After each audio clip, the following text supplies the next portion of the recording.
Hey everyone, and welcome to Elsewhere in the Multiverse, the comics podcast from MailFuzz TV. I am Peter, and over there on the other side of the screen, I was going to say the red side of the screen, but it's all red. It's all red. It's Yeah. all red right now. Connor's here.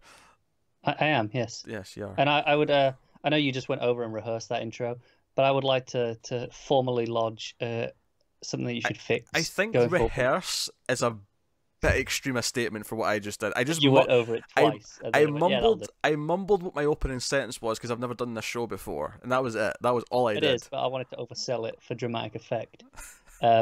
You said the comics podcast. I would like to formally request you change it to a comics podcast from Multiverse.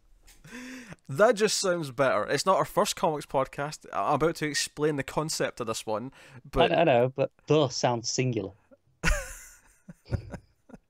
Well, saying the general comic or look, we've got a DC. This is why it's a comics podcast. Shut up! No, I will continue to say that because it sounds natural. Shut up.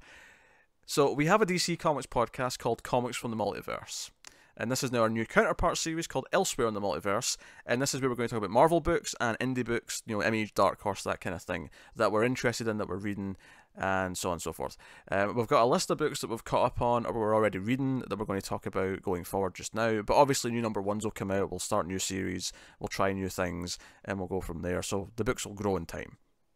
This first episode, kind of a weird week, because this is the week coming off of the 26th release date, which even Marvel only had a few books, DC had none, so we only actually have 3 new issues to technically talk about today, but because this is the first episode, and because we've not spoken about any of these books, and because a lot of them are in like issue 10, issue 6, issue 7, by the time we're going to be doing the new issues, we're going to use this episode to just talk about how we feel about all these runs so far. So we're going to talk about a bunch of books, and we're going to talk about some indie books, so that is going to be the format.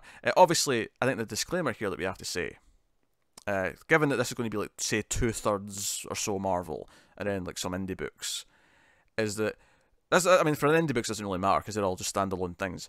But for the Marvel books, it's worth mentioning that we are DC fans first. And we started a DC Comics podcast because me, Connor, and Matt, who's also on that show, we all love DC Comics. We have I wouldn't say we're experts by any means. We're not. We like learning about the stuff as we go. Matt pretends to be. But we have a general history with DC Comics where we know a lot. We don't know everything, but we knew a lot going into Rebirth, and we've been reading for years by that point, all 3 of us. Matt for over like a decade. But all of us may have been at a decade, but he was way over a decade because he's older. He's old. Yes. Marvel, we've both dabbled in Marvel, but yeah, I've over the years I've read a book here, a run there. Yeah. I've never gone, screw it, I'm getting into the whole I've tried a couple of times, but it's never stuck. And part of the reason for this show is because we have noticed a trend over the past 2.5 years of doing the DC Comics podcast, is that we always read our DC Comics because we've got this deadline every week because we need to read them for the show. Anytime we try to keep up with another book, it fell behind. So here's the baby of that problem. That now we have a show that we have to keep up to date on these books for. Yeah, and it is worth noting that you said there, we have a deadline. That deadline is slightly later than for the DC Comics podcast. That is at a fixed time every week. That's not changing. This is on top of that. So this will be slightly later in the week, and it will be very much closer to when the new week's books are coming out. That is the caveat for us doing this show, is that obviously new comics come out on a Wednesday. We will be recording this traditionally, that's a weird word to use in the first episode, typically on a Tuesday night. So it'll go up very late Tuesday or early Wednesday, which means that it's almost out of date already. But we want to talk about the books, we want to keep up with the books, and I know some people who like the DC Comics podcast wanted us to talk about some non-DC books, so here we are. So the reason why I'm saying that is that we are not experts in Marvel by any means. There's going to be characters that show up that we don't know. We're going to be figuring out things as we go. There's at least one big property for Marvel that, in reading the issues to catch up for this episode, to get up to date in one of the series, were literally the first ever issues I'd read of this property. And it is quite a big property. And it's very big. So I'll talk about that when we get there. It's interesting because there's a book from this week that comes out of something that happened not so long ago that I assume neither of us read, and kind of had no idea what had happened because I don't really keep up with the Marvel news all that much. Yeah, I'm not actually sure which one you're talking about right now, but I'm sure we'll make that clear when we get there. Yeah. So what we're going to talk about this week then? So we're going to be talking about not specific issues per se, but just kind of the books from the start until now, and just sort of where we are, and just kind of update you. Before we get to the books, we're also going to talk about stuff that's coming up in the next few months, issue ones we're going to be trying, because no news section this week, because there'll typically be a little bit of news if there is any. Yeah. But we'll go through some issue ones coming up through January, February, and March. Obviously, going forward, we'll get like 1 month of solicits. We'll talk about the new issues that look interesting when those come out. Also worth noting that this list of books that we're about to talk about today is not necessarily all the books that we'll be covering. No, I'll add an amendment at the end and say. Yeah, there are some books that we thought, okay, well, we've got enough for this first episode, otherwise it'll balloon to a stupid length. Yeah. So we'll talk about those books when the new issue comes out. Yeah. So coming up on today's show, we're going to talk about Amazing Spider-Man, which is up to issue 12.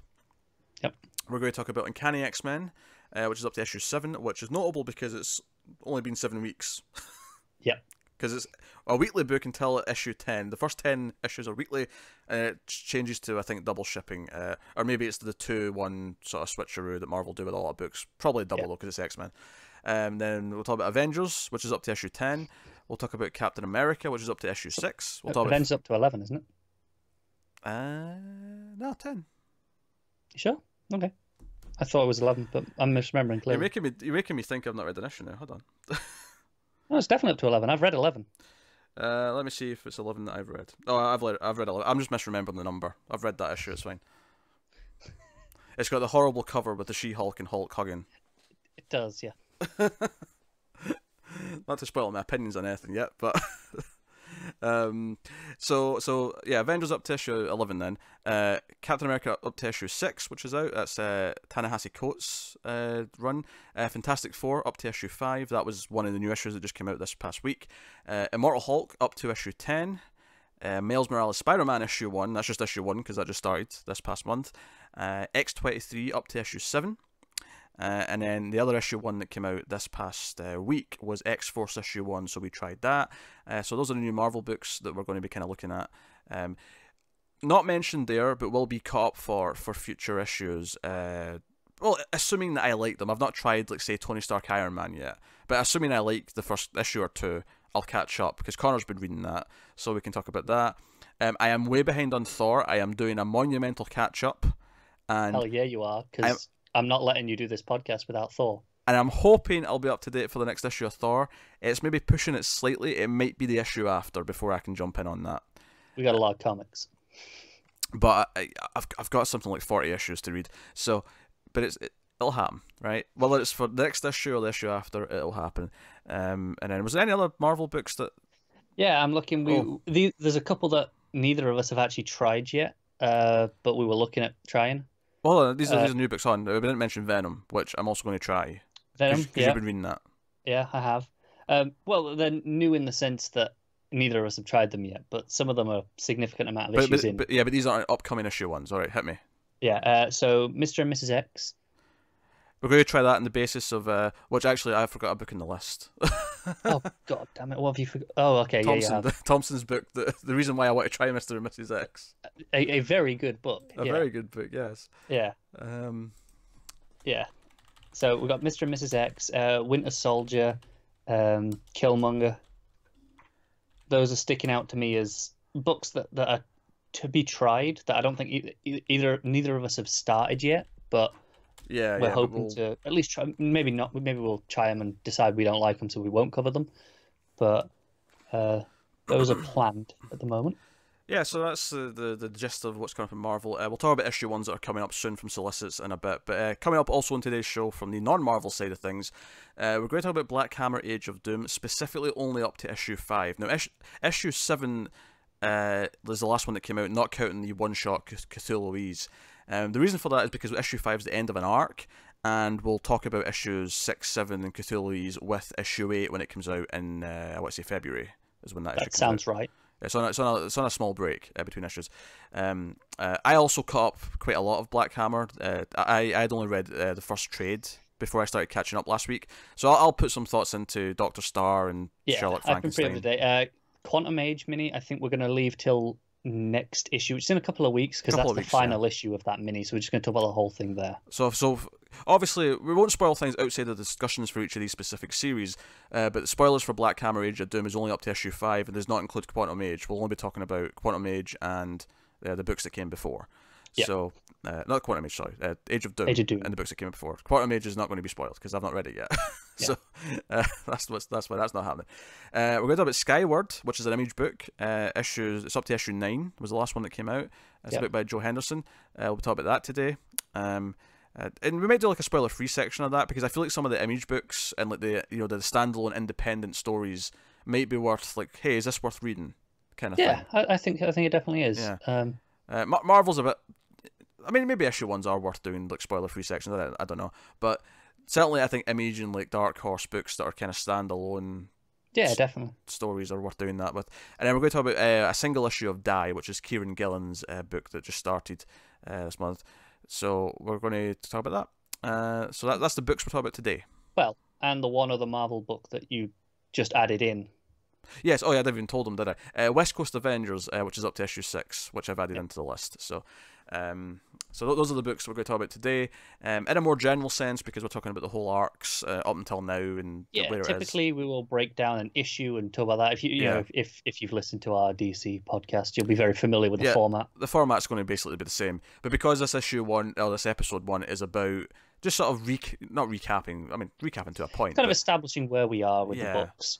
Just giving our thoughts on where the runs are so far, and so on. So we'll get to that soon, but before we get to that, instead of news, because there wasn't really any news this week, we thought it'd be worth looking through the solicits for the next, up to March, because that's when the solicits are up to now. So for January, February, March, and just point out some of the issue 1s that we're going to be trying. It doesn't mean we'll keep the books, but we'll try issue 1s and then see from there. This doesn't mean that there's not other issue 1s we'll try if someone tells us about a good book or someone points something out. And I'm also going to say, Marvel do a lot more minis than I realised, and I'm not sure that we'll try every mini. Yeah, I'll be honest, there's a few minis there from Marvel in March that I'm looking at and going, you know what, I don't feel like I want to try that.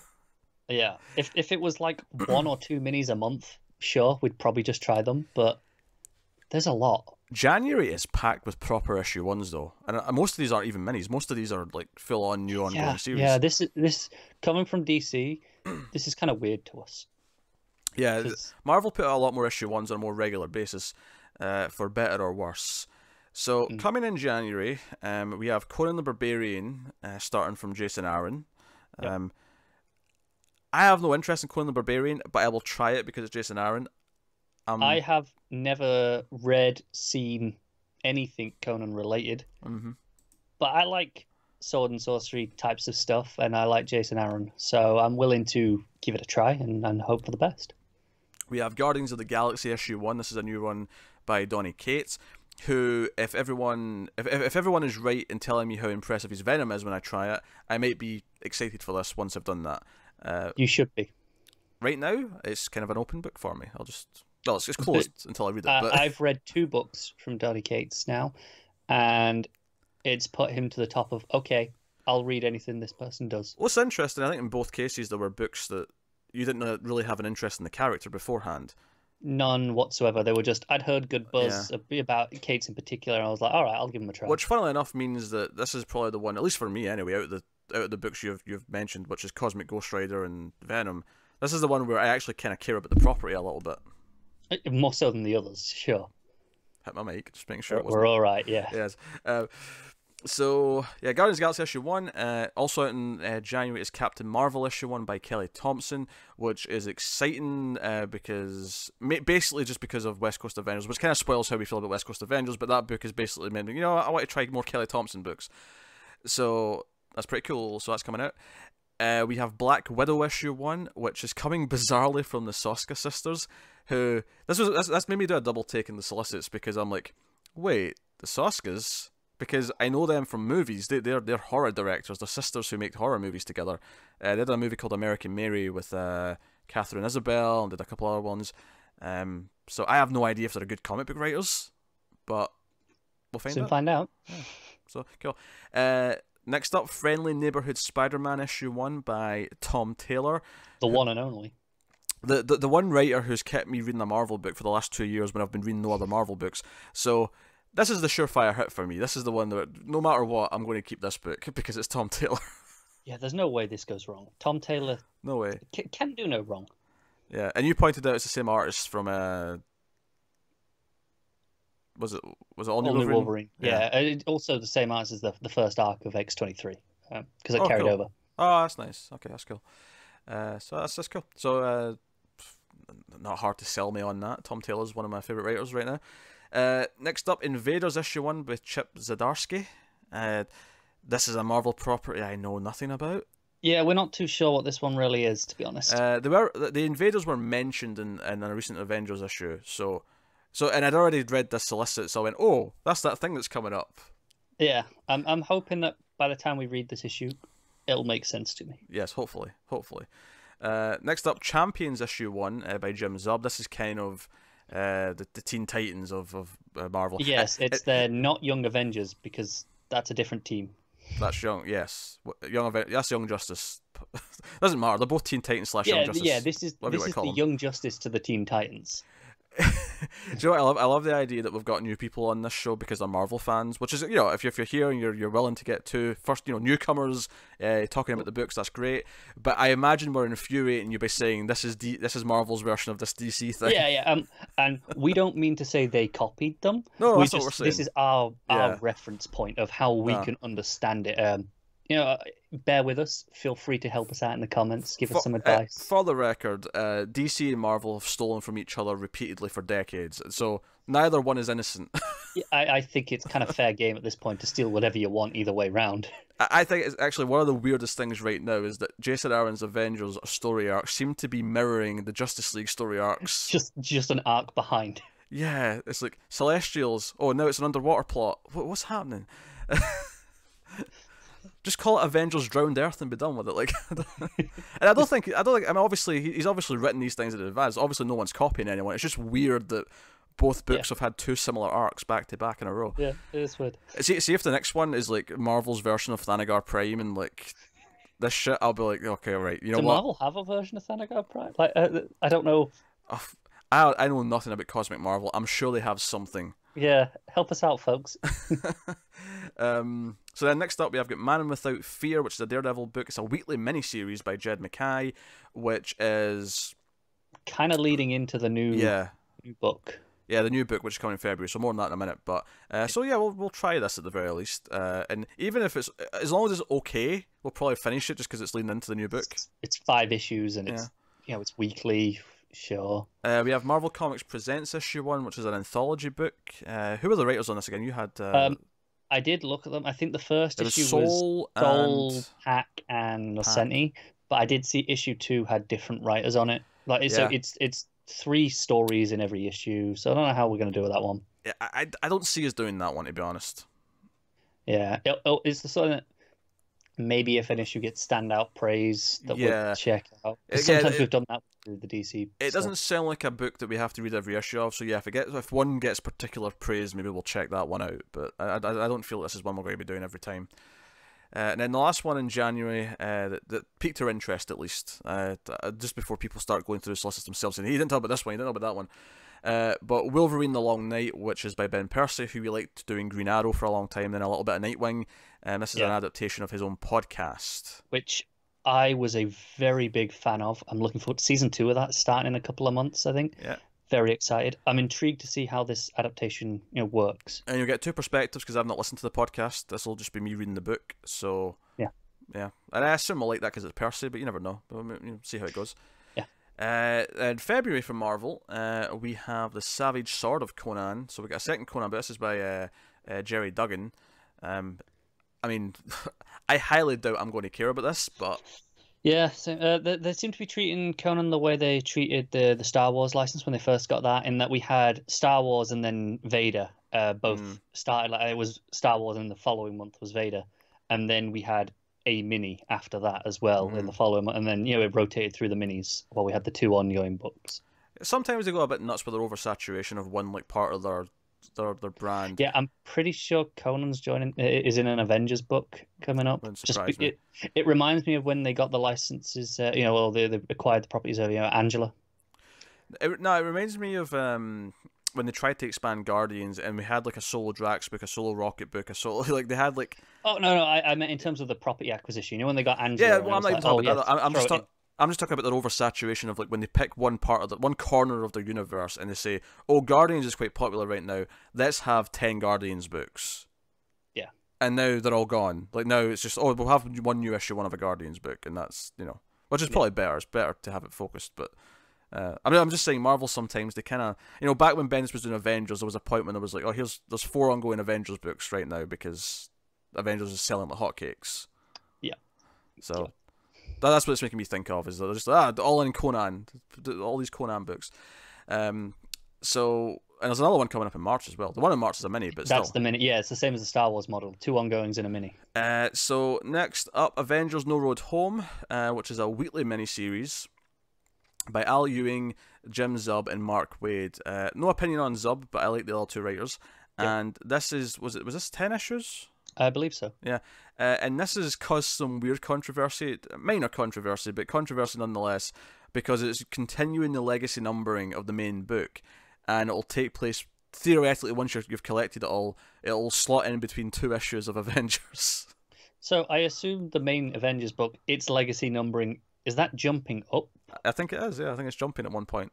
So it's going from 705, going, right, here's 10 issues of the weekly book, and then it'll go from 705 to 716. I don't know if you can tell from the solicits when they're doing that yet. I don't know if they put the legacy number in the solicits. I think you have to wait till you see the cover. Okay. Well, we'll know after the first issue of this comes out, and then the next issue of Avengers, right? Oh, sure, yeah. I mean, it may already be online what the number is for this one. Yeah. But, because I think one of the writers or the editors were trying to explain it on Twitter, and it sounded more confusing than it needed to be. It was like, just the slots in. Don't get me wrong, I wouldn't do this. Do you know what it is, though? To the cynical side of me saying, this is because they want collectors to go, oh, we can't skip this, we have to buy this so that it's part of the main book. Do you know what annoys me more is if it is like, oh no, this is a 10-issue thing that slots in between 2 issues of Avengers. It annoys me in that the legacy number should just be in the publication. So it should be, issue of Avengers, then issue of, this weekly, and then the next issue of the weekly, and then the next issue of Avengers, right? They should go up in the legacy numbering like that, if you're going to include it in legacy numbering. Yeah, I don't think it is doing that, but I mean, people can correct us in the comments. I think it is technically just slotting in between 2. So weird. I mean, I know they wouldn't do this, but I would rather just put the main book on hold for 2 months. Give Arron and co a chance to get ahead, and just because it's weekly, so it'd be 2.5 months. Yeah, it would be that long. But Avengers sells. Well, Avengers does sell. But and it wouldn't be that much less issues in the long run in terms of how many books they're selling though, because they're still doing these 10 issues. It wouldn't. Weekly. But anyway, so that's Avengers No Road Home. And we have Daredevil issue 1 by Chip Zdarsky, who, of course, is coming off The Man Without Fear. Interested. The only Zdarsky book I've ever read, I read issue 1 of Spectacular Spider-Man when that launched. And I thought it was okay. It was a bit too wordy, but I don't know if that's just because it was Spider-Man. And it was intentionally being very rambly because Spider-Man maybe. does that. I don't think I've ever read anything he's written, because he's an artist as well, right? I think so. I know he gets a ton of praise for Marvel 2-in-1.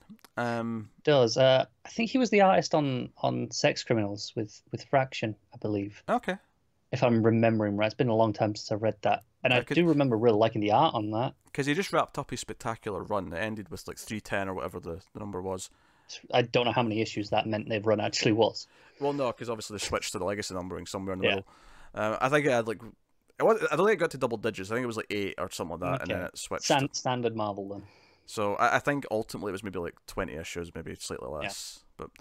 But so that's that. We got Old Man Quill issue 1. Ethan Sachs is doing this as a maxi series, 12 issues. The old man craze is a thing. I mean, yeah. People are quite excited about this one though. I mean, I'll try it. I'll give it a shot. But I don't know if they're excited just based on premise or if it's to do with the team behind it. I'm not familiar with Ethan Sachs personally. Nor me. And then we have a one-shot, which we haven't put a lot of one-shots in this list, but we thought this one was worth mentioning because it's Captain Marvel, Braver and Mightier in February. We wanted to mention this because it's Jodie Houser who's writing this, and we like Jodie Houser. Yeah. So we'll check that out too. And then in March we have Age of Conan, Belit, issue 1. This is the mini series by Tini Howard. I probably won't even try this, to be honest. I can't see me wanting to. It'll be a case of if I happen to like the other two, I might try it. But I mean, yeah, we'll see. Chances are slim. And then we have Spider-Man Life Story, which is a mini series by Chip Zdarsky. So I wonder if that even not follows on from his Spectacular. But yeah, I think I had a brief glance. It seems to be kind of like almost an Origin-esque thing, running through the life of Spidey. I wonder if it's more like X-Men Grand Design. If you remember that book that came out. Maybe it is. I'm not actually sure. I didn't. Yeah. We were just looking through. Okay, what are the number ones? Yeah. Having a quick glance. Zdarsky. Okay, we'll look at it. Put it on the list. We'll pay more attention to it nearer the time. Yeah. The one big ongoing we have starting in March is Magnificent Miss Marvel, issue 1 by Saladin Ahmed. Obviously, he gets a lot of praise. New big Miss Marvel run with Wilson finally having left the book. Yeah. I have mixed opinions on Ahmed. I've tried a few books from him now. Some I quite like, some I really didn't. I have read exactly 2 issues, but I'll be talking about both of them later. So okay. So I tried his. It was earlier this year. His Exiles book, which I think is coming to an end now. I hated that first issue. I thought it was awful. Which is interesting because some people really liked it as well. I saw praise some online. Some people did. But he wrote a Star Wars novel. Can't remember which one now. Or maybe a story in one of the novels. It might have done the one of the. Fish front, damn it! You're speaking off mic. I know. I was trying to see on the shelf. It might have been one of the stories in the Canto Bight book. But I really like that. Whatever it was he wrote, I remember liking it. Yeah. So you may like it. You may be into it. And then we got Meet the Skrulls, which is a mini by Robbie Thompson. I have no opinion on this. No idea what this is. Jury's out. We'll try that maybe not. Depends what the week's like. Domino Hotshots is a kind of follow-up to Gail Simone's run in Domino, because that's ending, but she's doing this mini. So, which honestly is probably what it should have been, because it's getting to issue 10, which seems to be a trend with Marvel. They go, oh, it's an ongoing, and it's like, no, just make it a mini. You know this isn't going to sell well. I think maybe they were hoping that after Deadpool, because that's when this would have roughly started, I think, would have been, okay, maybe a bit of popularity would help. And let's be honest, it never does. Really? Yeah, exactly. And I feel like it's fine as a mini, and just do a couple of minis, right? See how they go. Yeah, this is basically just them trying to sell it as an issue 1 again, so they can boost it a little bit. It does seem to be slightly like it's more of a team up book, I believe, with one of the other characters. But whatever. I'm still dubious if it could have just been issue 11. Like this is the new arcs with more of a team vibe. I'm not entirely sure. Yeah. But hey, so you've been reading Domino, though, so you'll be talking about that for sure. Obviously there's only one issue left, so I'm just going to talk about the book as a whole when that issue ends. Cosmic Ghost Rider Destroys Marvel History by Paul Scheer and Mick Giovanetti. Another miniseries. Sounds quite wacky. Yeah, probably not going to try this one. It's a sequel, obviously, to Cosmic Ghost Rider, which I shockingly loved. But this isn't Donny Cates. So I don't know how much I need this in my life. Then we have Marvel's Spider-Man City at War by Dennis Hopeless. This is the Spider-Man video game version, getting his own comic book. It's baffling to me that they have to call it Marvel Spider-Man in the title when it's a Marvel comic book, but that's how they're differentiating it, which is weird because they're all Marvel Spider-Man. But yeah. But yeah, I mean, I like that game a lot, so I'm actually down to maybe try this when it hits. Yeah, I've not quite finished it, but I really like that version of Spider-Man, so I'm down for that. Yeah, I like the whole story, actually. So I'm down to see that. And finally, Star Wars Vader Dark Visions, also by Dennis Hopeless, also a miniseries. Yeah, this one's interesting in the sense that there's some controversy around it, in that there was a different Vader miniseries announced from Chuck Wendig. Okay. And then he got fired for what was some personal. It was. He said something on Twitter that the Marvel brass didn't like. It was actually something very liberal, left wing leaning, I believe. Okay. And and stuff went down, and he got removed from the book, and they just went, "Do you know what, we're cancelling it." And then the following month, this was solicited with Hopeless as the writer. The description sounds very similar to what the previous one was, and I believe even the artists listed on this are the same artists that were on the previous mini. It's rare that you hear it's something more liberal that someone said that gets them. Yeah, I can't remember the exact thing, but it was definitely to do with his personal politics. Okay. I wonder if it was a very extreme version of a liberal thought, or if it was something that just spiraled because it led to an argument. I'm just trying to see, in case I'm misremembering, because it genuinely could be. Over his social media presence, yeah, it's Wendy talking about it. He say he's been receiving a lot of harassments on it. He says because of the negativity and vulgarity my tweets bring, and so yeah, he's a very political on Twitter. Right. So it's more about the reaction he's getting rather than what he said was too extreme. Yes, right. That makes more sense. He's very liberal and very public and vocal about that on Twitter. Okay. And he gets a lot of harassment for that.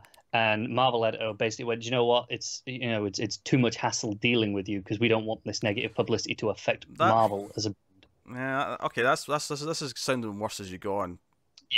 Because at first I assumed he said something really bad and extreme, so it makes sense that they get rid of him. No. I knew it was something that was weird on Marvel's part. Yeah, that sounds more like I'm blaming Marvel now for making the wrong choice, but just based on what you've told me there, but hey ho. Yeah. For the record, by the way, I'm not a big Star Wars guy. Connor's the only one who'll be reading Star Wars books. I'm good. Yeah, there's Jodie Hauser. We mentioned we like Jodie Hauser. There's Jodie Hauser issues going on right now that are just one shots, and I've got no chance of getting into it. I think Tom Taylor's got some coming up in the future. Greg Pak. It's just not going to happen. These are writers I really like, and I'm still not doing it. Yeah, if those creators can't do it, nothing will. I don't know if there is a book that could get you to try it at this point. Although, what I will say is, if any of our listeners, especially ones who already listen to our DC podcast, will know, on our Patreon there are tiers that you can pay to make us read punishment issues. And now that this podcast exists, those issues don't necessarily have to just be DC books anymore.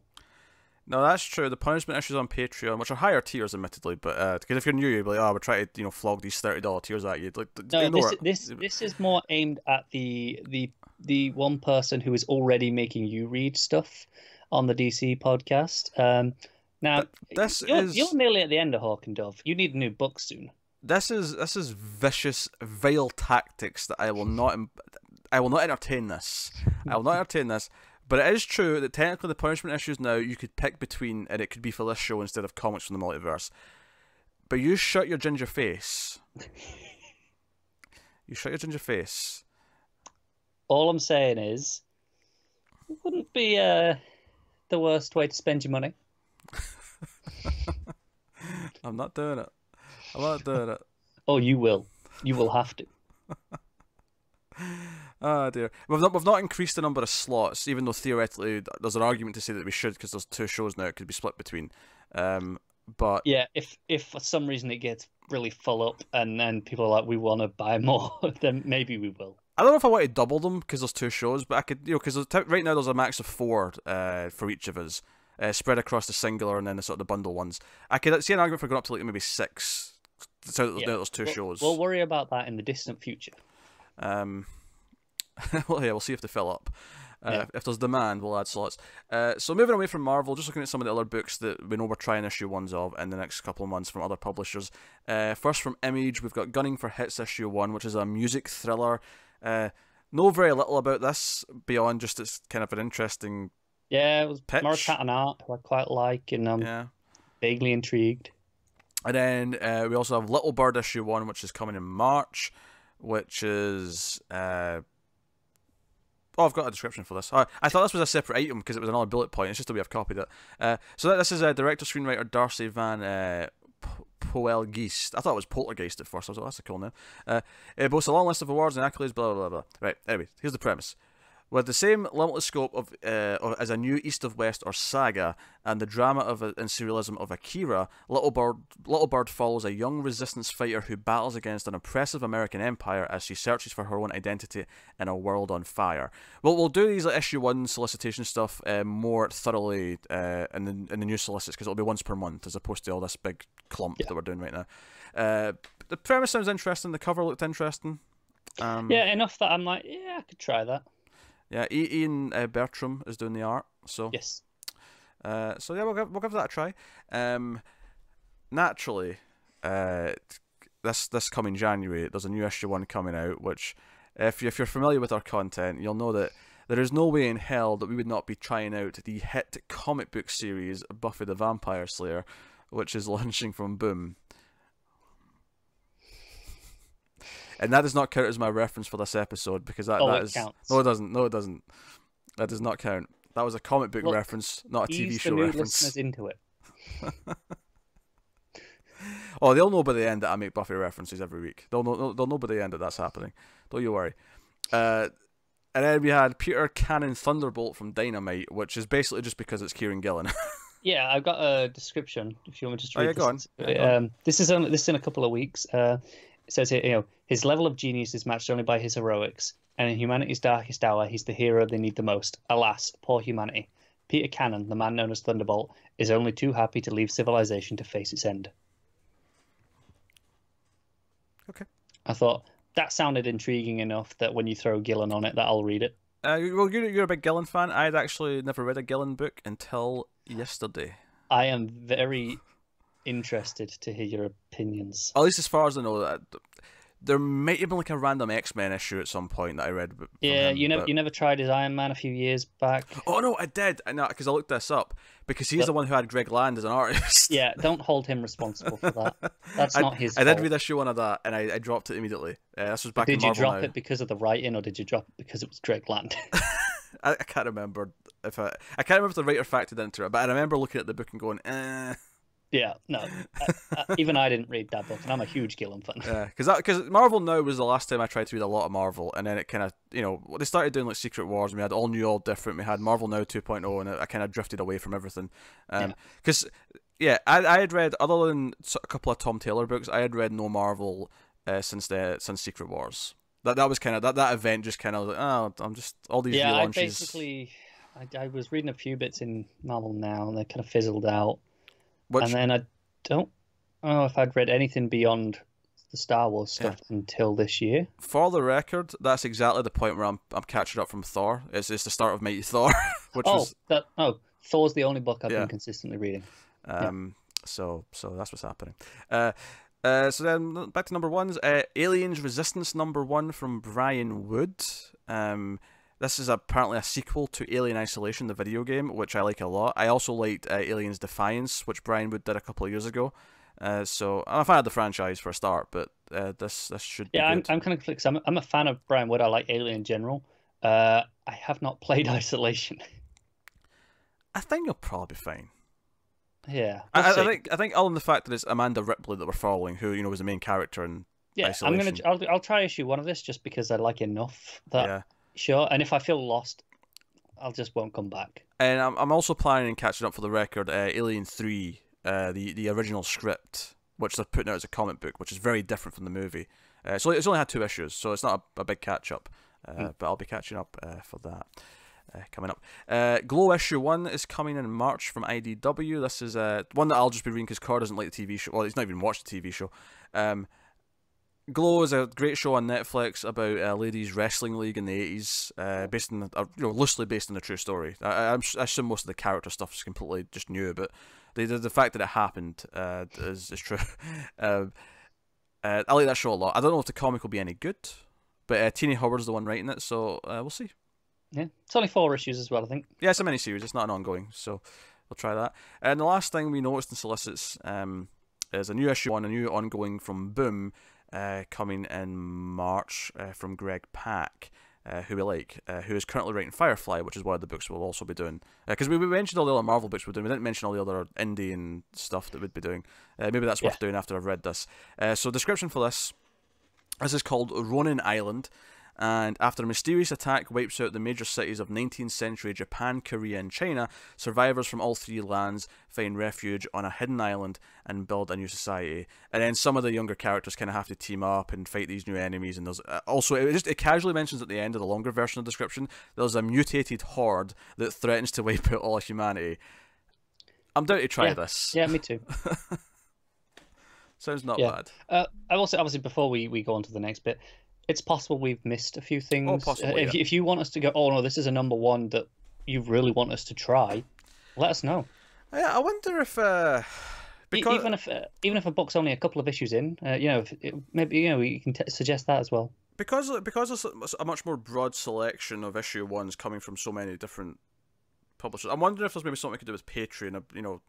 Like once a month they can vote for an issue one that we've skipped or something like that. Yeah, maybe just in one of the low tiers. Yeah. Even just the $1 tier, just to. Yeah, once a month, if we've skipped an issue one that you guys want us to read, you can vote, and and we'll do one a month of like that you've almost vetoed our decision not to do, or even if we just missed it by accident because we just didn't notice it, which is possible. Like I say, if you want to suggest books, we'll keep an eye on them. If it's one that we're definitely we just missed it and we want to read that, we'll probably just try it. Yeah, we'll probably just do it. But I'm just trying to think of a fun way to get some audience participation into it. Yeah, we know you guys love voting on stuff. You do love voting. There's no voting things planned for Patreon for this yet, but that might be what the voting for this is. That we'll add to Patreon. That's a fun idea. Yeah. We'll think about that between episodes. We'll probably give you some more hard details next week.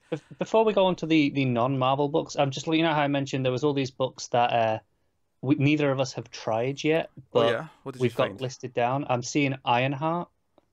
Oh yeah, we've written down that somewhere. We haven't tried that yet, but that's another one. Yeah, we'll have a look at that. It's only issue 2 coming out in January, so it's not a big catch up. So no, and just in terms of non-Marvel stuff that we'll definitely be covering, that's not today or it's coming up. I mentioned Alien 3. I'm going to go back and try Blackbird, which Connor's been reading. It's only got a few issues so far, so I'll be checking that out. Connor reads Sonic the Hedgehog from... I've read the first 8 issues, the first 2 arcs. Is this Boom or IDW? I can't remember. I think it's Boom now. Because IDW had it for years, I think. Or is it IDW? Yeah, it's swapped it to whichever one it's swapped. I think it's Boom now. Yeah. So you're up to date on that. I've not been reading that, even though I will be. I've got a few issues, but I like classic Sonic, but I've not tried that book. We'll be doing Gideon Falls. Jeff Lemire's a little big book right now. Issue 10's coming in January. That's the end of the second arc. I do need to catch up on a little bit of that, but we'll have that done. Yeah, I've read the first arc, but I mean, I'll catch up for that. You've been reading a book called Isola, which I will be trying. I don't know if I'll like it, but I'll at least try issue 1 and see if I like it. But if not, I will say I'm not sure how you pronounce it. You say Isola. It could be Isola, Isola. I'm not entirely sure. I went with my gut. I just went with my gut. Yeah. By the way, Sonic's IDW now. Oh, so it was Boom before, now it's IDW. Okay, fair enough.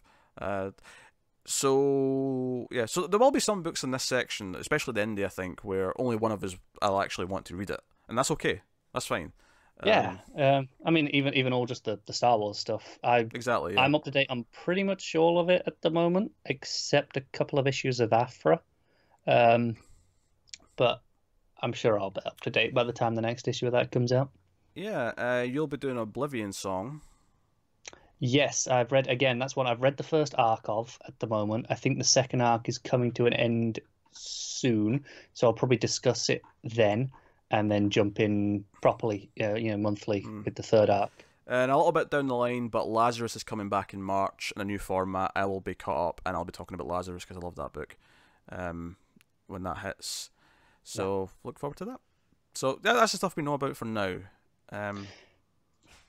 Yeah, subject to change, this one. Obviously, yeah, subject to change. There may be more added. We'll try new issue 1s as they come out, and we'll see how it goes. But with that said, though, we can finally get on to talking about the books. So first up, we'll tackle Amazing Spider-Man, which the current one's by Nick Spencer.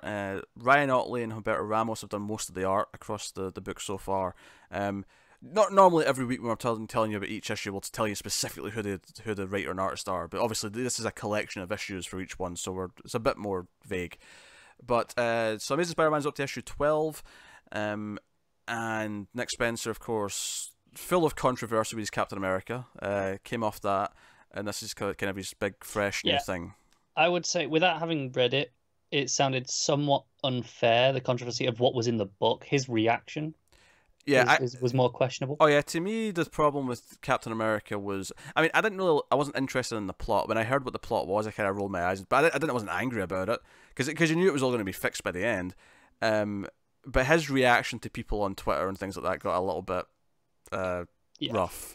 So that kind of sucks. But I did like... he did an Ant-Man mini before all that was really good, which I liked at the time. So I actually thought the humor in the Ant-Man books felt right for Spider-Man. So I thought he was actually a good fit for this before I read it. Yeah. Having read it now, having read all 12 issues, I think it's pretty good. I think the first arc is a little bit weaker. It felt like he was being a bit extra wordy in that first arc. I also think the concept of the first arc where Peter and Spider-Man separate, and it's almost like what's the name of that episode? Are you trying to make a Buffy reference?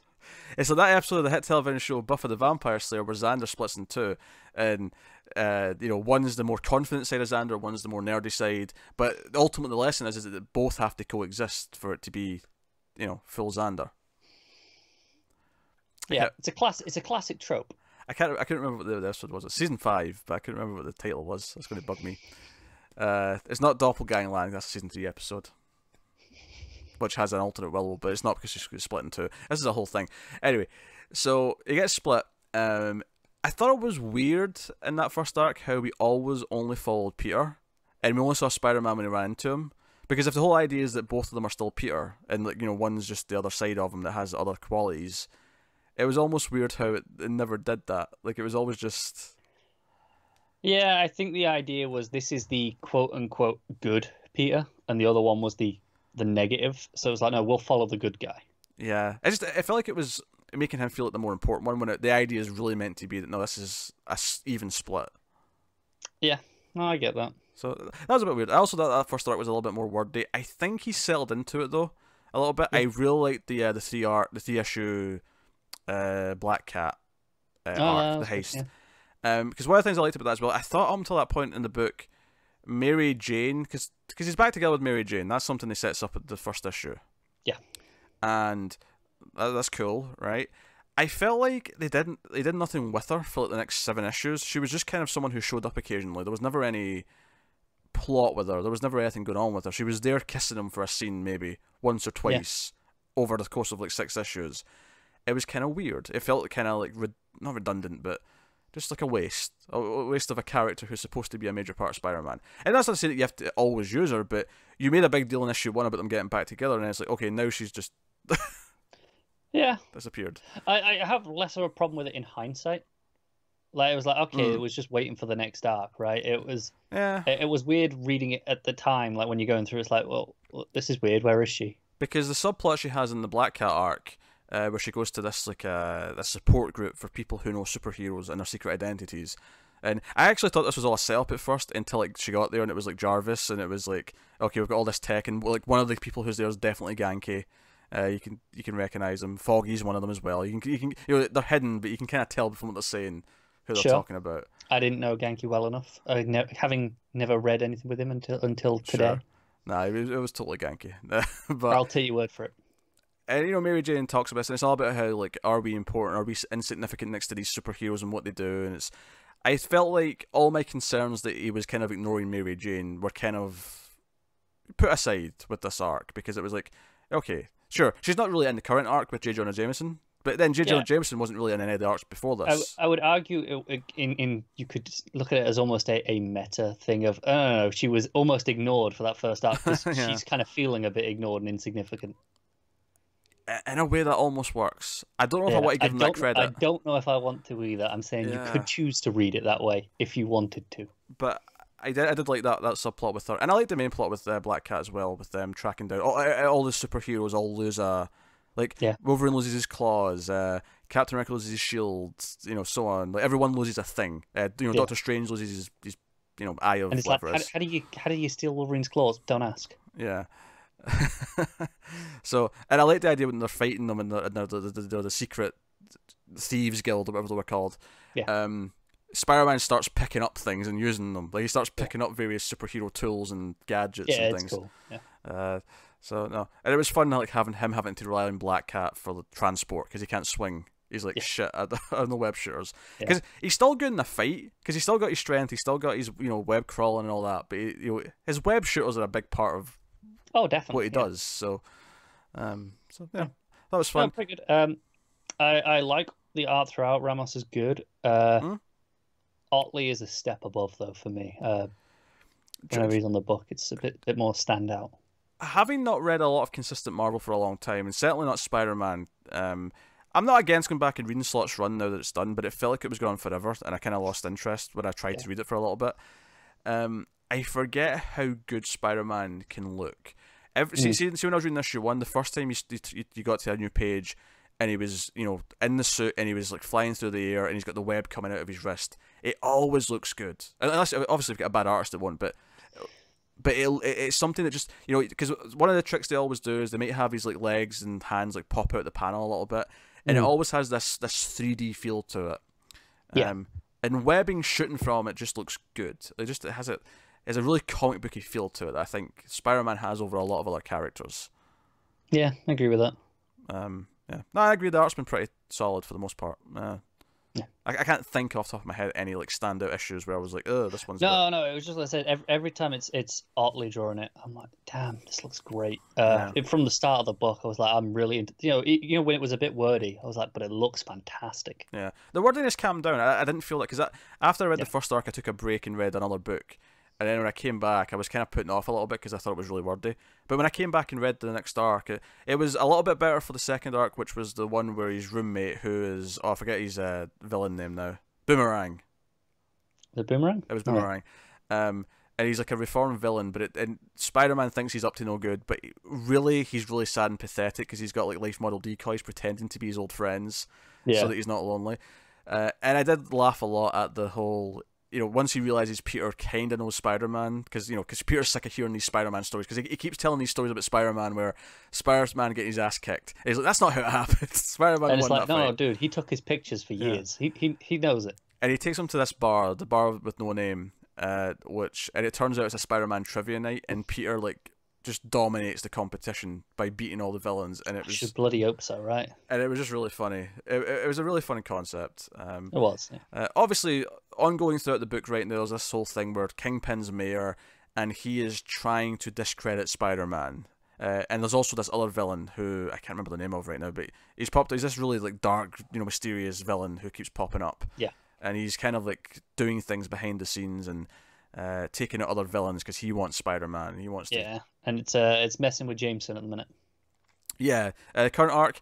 I assume this is something that happened in the last run. Probably. Because I had no idea when I read issue 11, and it said, recently I told J. Jonah Jameson that I'm Peter Parker. I'm like, wait, what? Yeah. When did this happen? I was like, but I'm, credit to the writing for just putting it in there. Doesn't leave me wondering. Honestly, my only critique of it is that it's such an extreme thing that's happened. Because traditionally, he's like that menace, that, Spider-Man. Yeah. Is that my first assumption is that it's not something that's happened, and that something weird happened between issues that's going to be explained where, like, something. But then the more it went on, the more it became clear. No, this just happened recently, in the book. Before Spencer's run. What you're saying is you could have done with an editor's note.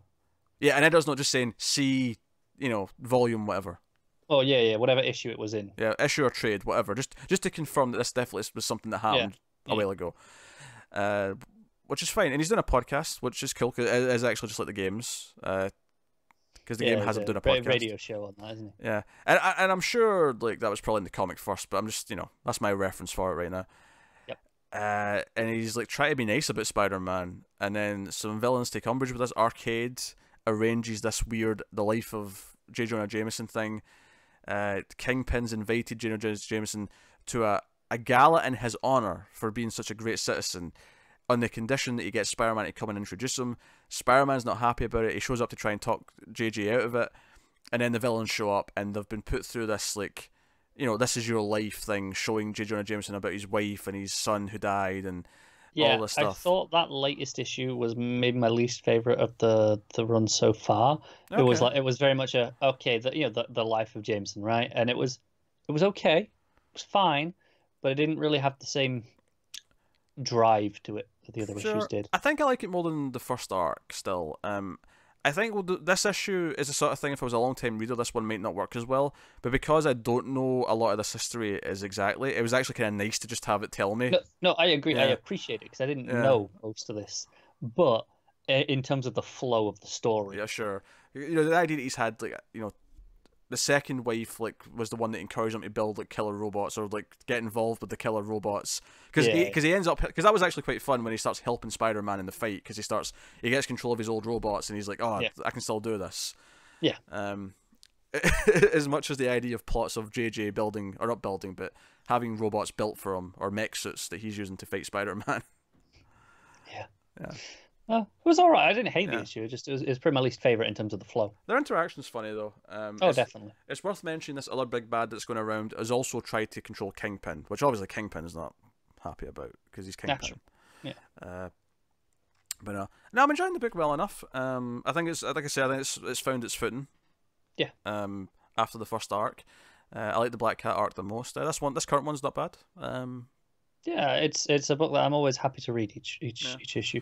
This one's double shipping, so the schedule's pretty consistent. A lot of the other books, like Avengers and Hulk, do this 2-1, 2-1 kind of schedule, where it goes back and forth. Spider-Man is double shipping consistently, which is why we have two artists. Which, to its credit, I didn't feel that there was fill-ins or anything. I felt like, no, this arc is this artist. I think it has been just the two artists so far. Ottley did the first 5 or whatever it was, and then Ramos, and now I think did the next 5, and now we're back to Ottley. Yeah, so that's nice. Do you know what I will say about Marvel over DC is I do love that most of the books have a nice little recap page. Yeah. I would kill for DC to do this. Seriously, just do it, DC. Because even when I read 1 to 5 and I skipped over to a couple of other series to catch up and I came back, even though it'd only been a few days, I read the little paragraph because I'll just refresh my memory. Just because it's there. It's nice because we obviously read quite a lot of books every month, as you can maybe tell. Even more now. Yeah, and it's not quite as bad with the double shipping books because it's every 2 weeks. It's pretty consistent. But a book that sometimes you can go 5-6 weeks without reading because it's the way it just occasionally it slips a week or two, right? Yeah. 6 weeks between issues in the middle of a story. Yeah, I can kind of lose track. Yeah. I don't feel too bad about it. I'm sure everyone does. But if you're reading this amount, I would very much like a DC to adopt that. But hey, but yeah, Mrs. Spider-Man's pretty good. I'm enjoying it. I will keep reading it. Yeah, me too. Expect it on the show. Is I guess what we're saying.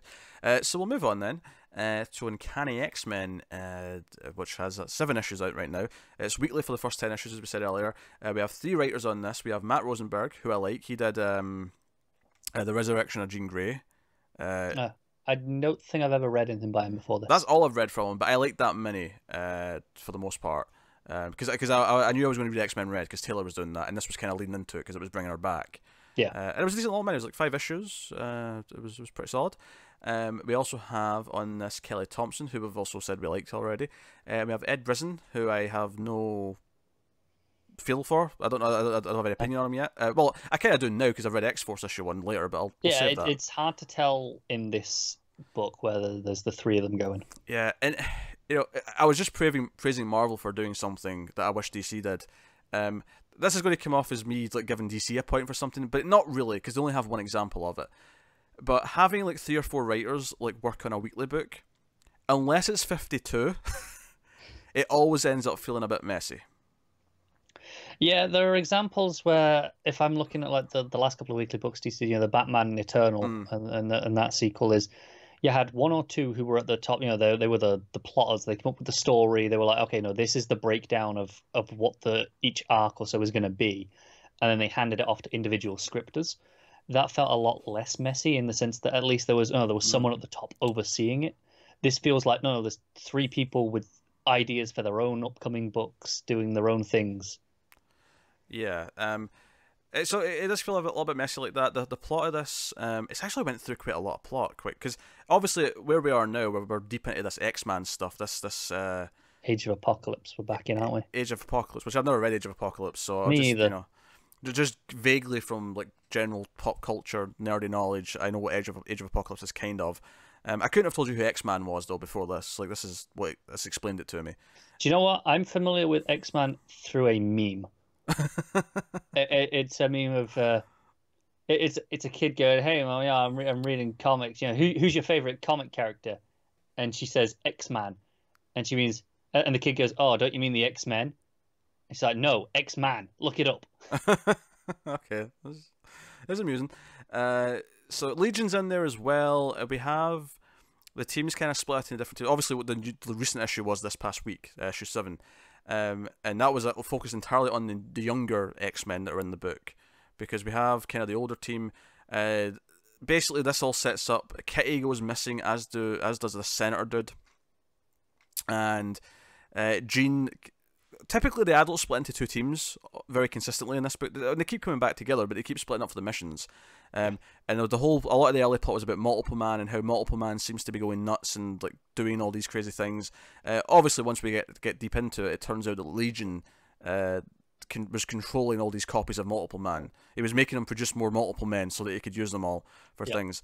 And I typically like X-Men. I am enjoying this book to a point, in so much that I want to keep up with the X-Men, and it's good enough that I'm willing to do it, if that makes sense.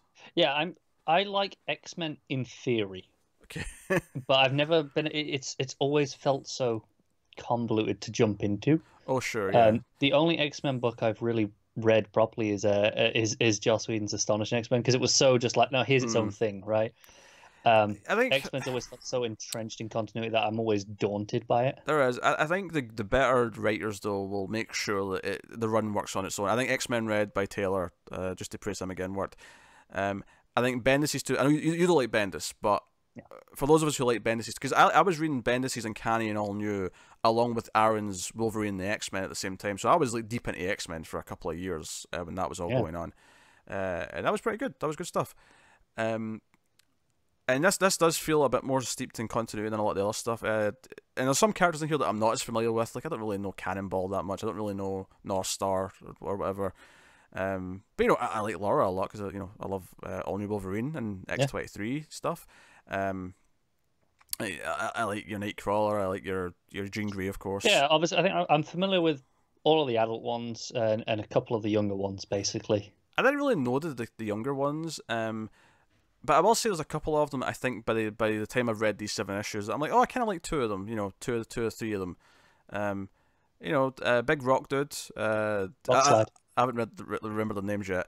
I'm on the page with all their faces and names. Yeah. I like that page a lot too, especially with a book like this when there's like 20 characters. Yeah. I like Armor. I love it because it's almost like because she's Asian and it's kind of like doing that thing where they like she's got like a mech suit, so it's kind of speaking to Japanese culture, but it's a natural mech suit that she makes out of her power. Yeah, and I actually really like that. I think it's a really cool thing. So she's okay. So I was getting to know because the last issue was just them in Age of Apocalypse land with X-Man, and they're kind of trapped there. I'm going to have to glance at the issue just to remind myself of what else happened. Yeah, but I think I like this book well enough. I'm looking forward to it not being weekly. Stabilizing, yes. Yeah, just to like once I can get a grasp on what the book is long term for its future. I agree with that. I'm finding I'm having to check this one a little bit because it's went through a surprising amount of plot. There's a lot of moving parts to the plot in this one. There is. I think the first issue was definitely oversized, but all of them feel bigger. It feels like they pack a lot in. Although I don't think the rest of them have been. No, they've all been normal sized, I think. First one was bigger, wasn't it? Yeah, because the first one has. Yeah, I mean, since then they've all been normal sized. Because basically the time actually has passed in the Age of Apocalypse in this last issue, and they've kind of went into 2 factions, where one faction wants to kill X-Man. Yeah. And then the other faction was like, no, he's our way home. But X-Man can't just go home either, though. Like, it's going to take effort. Yeah. So, But ultimately, the end of the issue is they convince Armor that she should kill X-Man because she was in the other team at first. Yes. So that's kind of how we end that issue. But it's not bad. Like it's definitely, like, out of the books that I've caught up on, it's probably one of the weaker ones. Yeah, I'm at a point where it's kind of messy. It's all right. If this wasn't a flagship book, I probably would drop it. But it's Uncanny X-Men. Like, but it's no. Yeah. This is X-Men. This is like, if I want to try and read X-Men, this is the one I have to read, if nothing else. Yeah, I might settle into it a bit more with the double shipping. I imagine that all 3 writers aren't staying when it goes double shipping. I don't know. I'm not sure. That'll be something curious to check. But hey, so I think we'll leave that there. I don't think there's much more I want to go into with Uncanny. Yeah, that's cool. So Avengers, which is up to issue 11. Jason Aaron, Ed McGuiness has been the main artist on the book. Yeah. It's funny. I've heard a lot of people online be kind of disappointed with this book. I think Jason Aaron taking Avengers, after not even after his Thor run, like deep into this epic Thor run that everyone's been praising for years. This book's a bit more normal, I think, is basically the word. Yeah, I'm up and down this, but there are bits of this book where I'm like, I love this. Yes, this is fantastic, and then there are other bits where I'm like, okay. Yeah, I like most of it. I don't love it as much as some of the other books, but like I thought the first arc with the Celestials falling out of the sky was fun. Like I was kind of into it and getting to know the characters and their interactions. I laughed out loud. There's a scene, I mentioned this on Twitter, so you saw me talk about this, but I laughed out loud. Tony and Carol, Captain Marvel, that is, and Iron Man, start arguing. Now, of course, in Civil War 2, those were the two like leaders of the opposing sides. They start arguing about what to do. This was at issue 4 or something like that. And Thor, I don't know if he was in Civil War 2, but he was definitely absent for the most part in Civil War, and certainly in the movie Civil War he was absent. So this just added to the humour for me. But Thor just says, "Quiet, cease this civil warring," and I thought that was a really funny line. Yeah, I think the banter between characters is the strongest element of this book. I really like that they're living in a dead Celestial in the North Pole.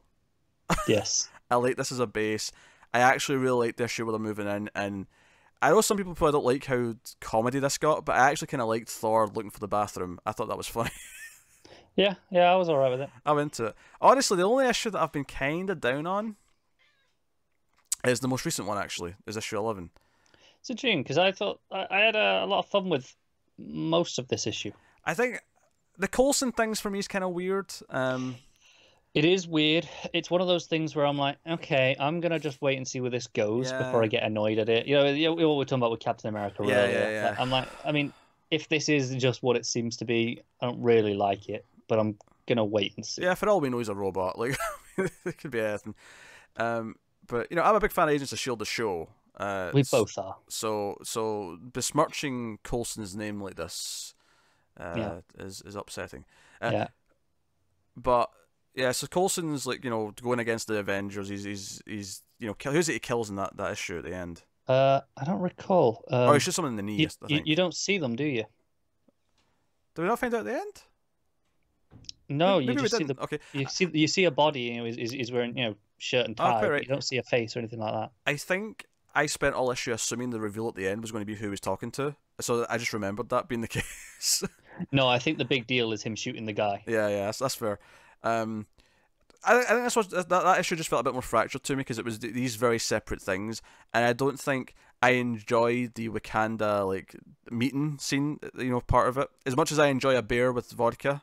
Yeah, that was probably my least enjoyable plot. Not counting the Coulson book ending, because that was a separate thing entirely. But out of the main plots, you had Captain Marvel and Ghost Rider. That was okay. I enjoyed their interaction quite a lot. Thor and She-Hulk on a date was okay too. Yeah, I enjoyed that. The Wakanda stuff was okay. It was my least favorite of those things. I didn't hate it. When we talk about TV shows, we often talk about that TV show, the episode in between the important episodes where it's just moving things around. That's what it kind of felt like to me. It felt like an unimportant issue between things. It did, yeah. Without mentioning the whole Namor and Atlantis thing, Namor's gone very basically homicidal. In fighting Avengers in the surface. Namor or Namor? Namor. I thought it was Namor. I've always said Namor, but I don't actually know. I'm trying to think of other people that I've listened to who talk about these books. The thing is, I don't think I've ever heard anyone actually say it. So anymore. Obviously, we have admitted we were DC fans first. Obviously, we're doing this show because we like Marvel too. We quite like these books because they have a lot of good books. All I'm saying is hashtag not my Aquaman. Well, I was going to say he's a poor man's Aquaman, but I am not going to do Marvel DC like pissing contest too often. But I actively don't like Namor. I said it your way.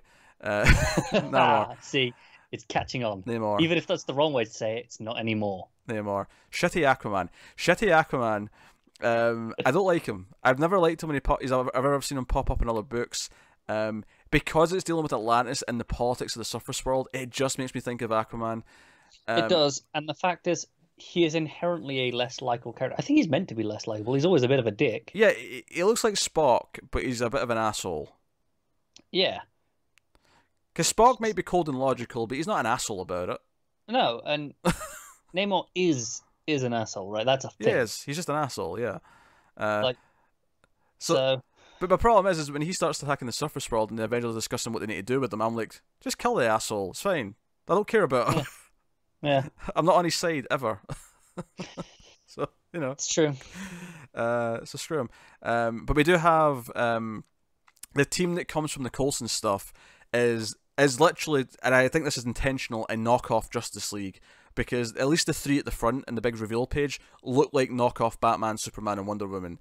What is it? It's the You mean the Wakanda stuff, right? Not not Wakanda. It's Coulson's team. Oh right, Coulson's team. The Supreme, because there was one issue that was oversized. It's issue 700. Squadron Supreme of America. Yeah, Squadron Supreme of America. It's their knockoff Justice League of America, who are they're the government controlled Avengers. Yeah, this one guy that I'm seeing right now is very much Superman. He's in the red. He's got a cape. He's got heat vision. There's a Wonder Woman looking one, and then the Batman one's less so, but he does have the pointy ears, which made me think he's just the Batman by default because he's the third one. That makes sense. Yeah, I know it's fine. I'll see what they do with them. Yeah, I did laugh though. I laughed when they first showed up. I don't blame you. It was so blatantly Justice League that it just made me laugh. Yeah, I might as well have some fun with it, though, right? You know, so it is what it is. All right, so we'll move on. We'll move on. Unless there's nothing else you want to add. No, I'm just it's clearly like the big flagship book. I'm looking forward to it tying in with Thor for the War of the Realms stuff. I will say I do think some of the later issues the art felt a bit more rushed. I think McGuiness took a break for a few issues, if I recall. He's back on it now, though. But yeah, I'm not sure if it was McGuiness, because the last issue was definitely McGuiness. Yeah. And I really like the art in this issue. Because I didn't like the cover though. I definitely did not like the cover. Cover's a bit ugly. Yeah. Yeah, I don't know what's going on there, but the cover's not very nice. Yeah, he did have a co-artist on the cover. Interesting. Yeah. No, because I liked the art early on. I liked the first arc for sure. I definitely was thinking it looked good. That will take us on though to Captain America, which is up to issue 6. Ta-Nehisi Coates writing. Leinil, I think he's pronounced the first name here. Leinil Francis Yu on art. Has been for all 6. This has been a monthly book, so the art's been very consistent. Yeah, and I'm very familiar with you in his past work. The art's very nice. That's the first thing I'll say about this. The art is gorgeous, especially that first issue. The art, every single panel is gorgeous. Yeah. I think, I don't want to say he's rushed later on. I do think the standout impressive panels are less frequent later on. I mean, the art's still good overall. I'm not saying it's bad.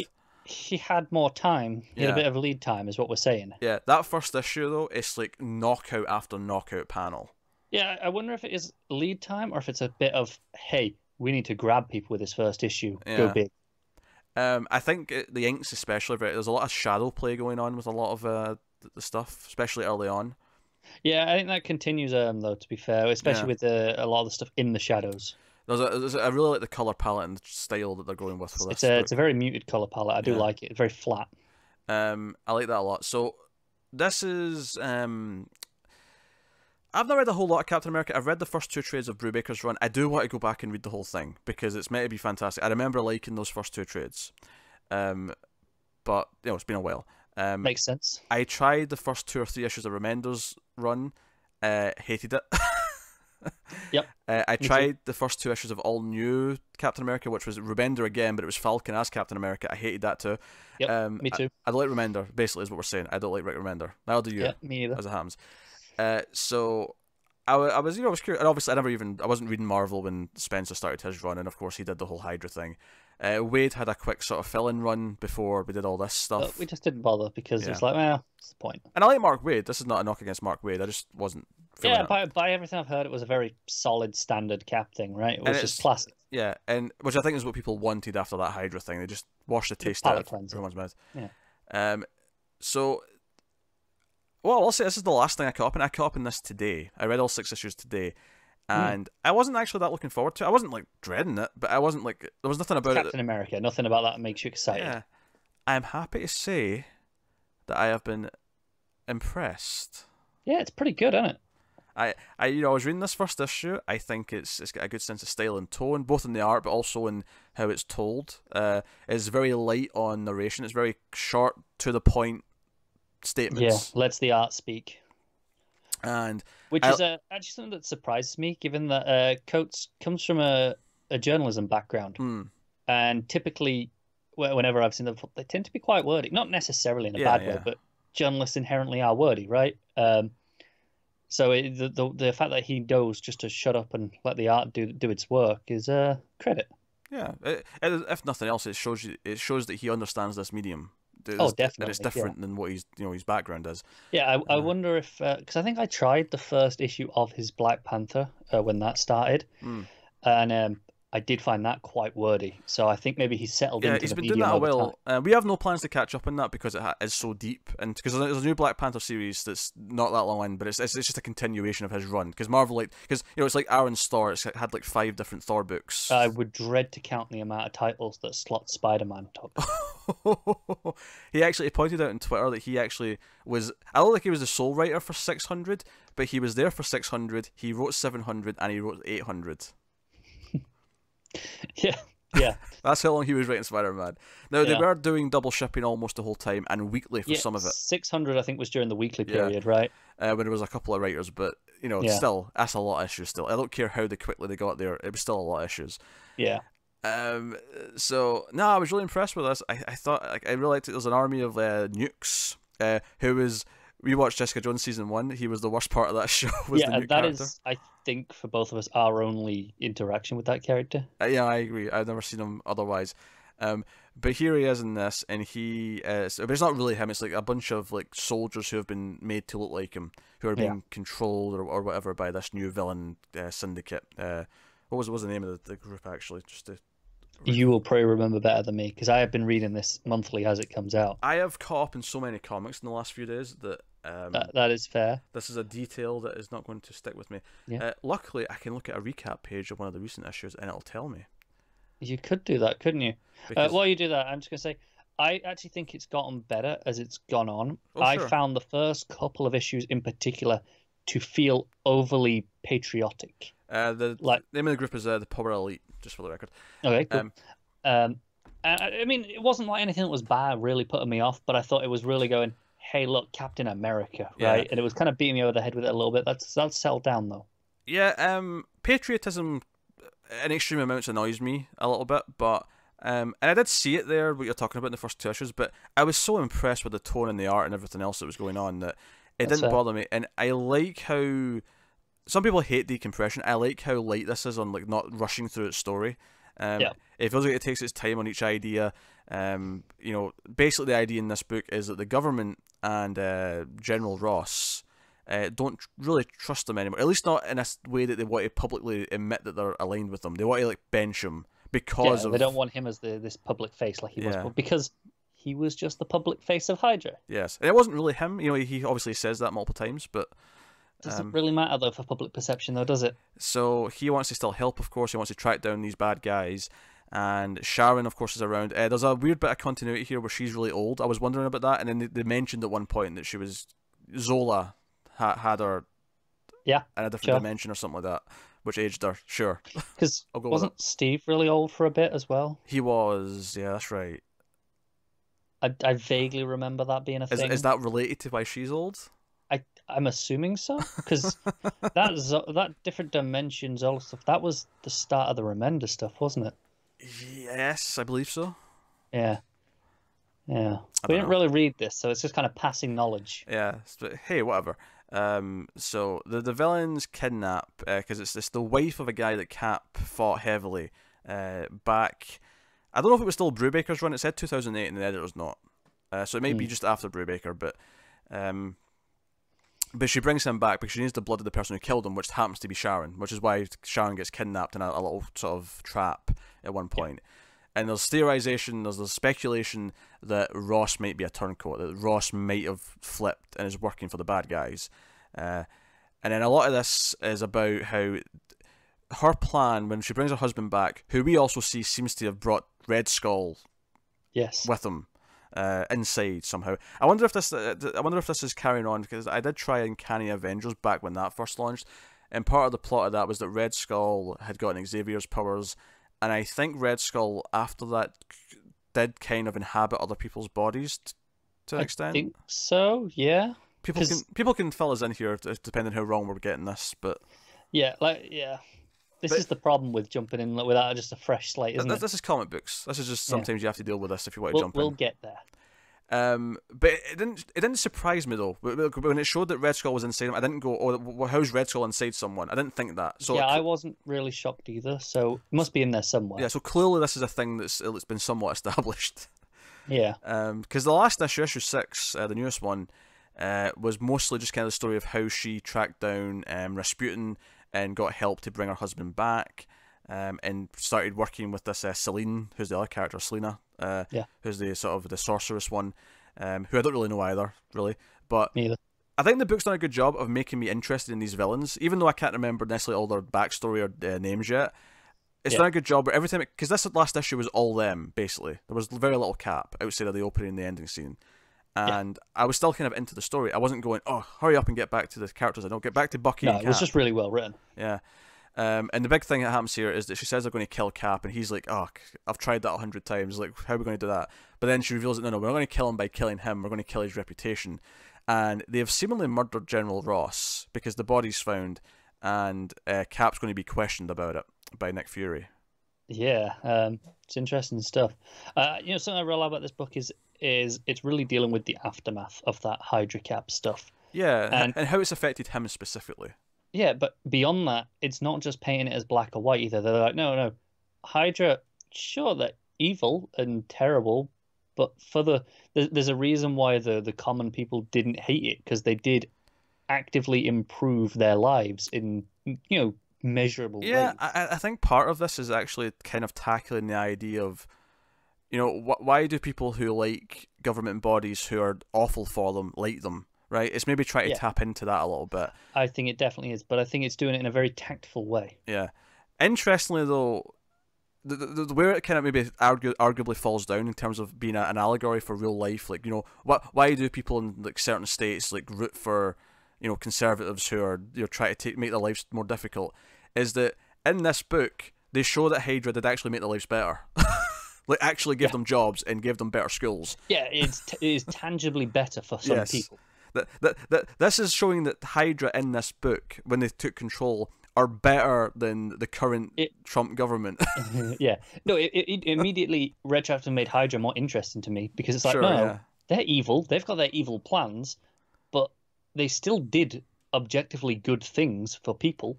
Yeah, and there's obviously this whole conspiracy thing, because they were making them mine. This town were mining stuff, but it wasn't actually mining anything useful, at least as far as they could tell. It was just dirt.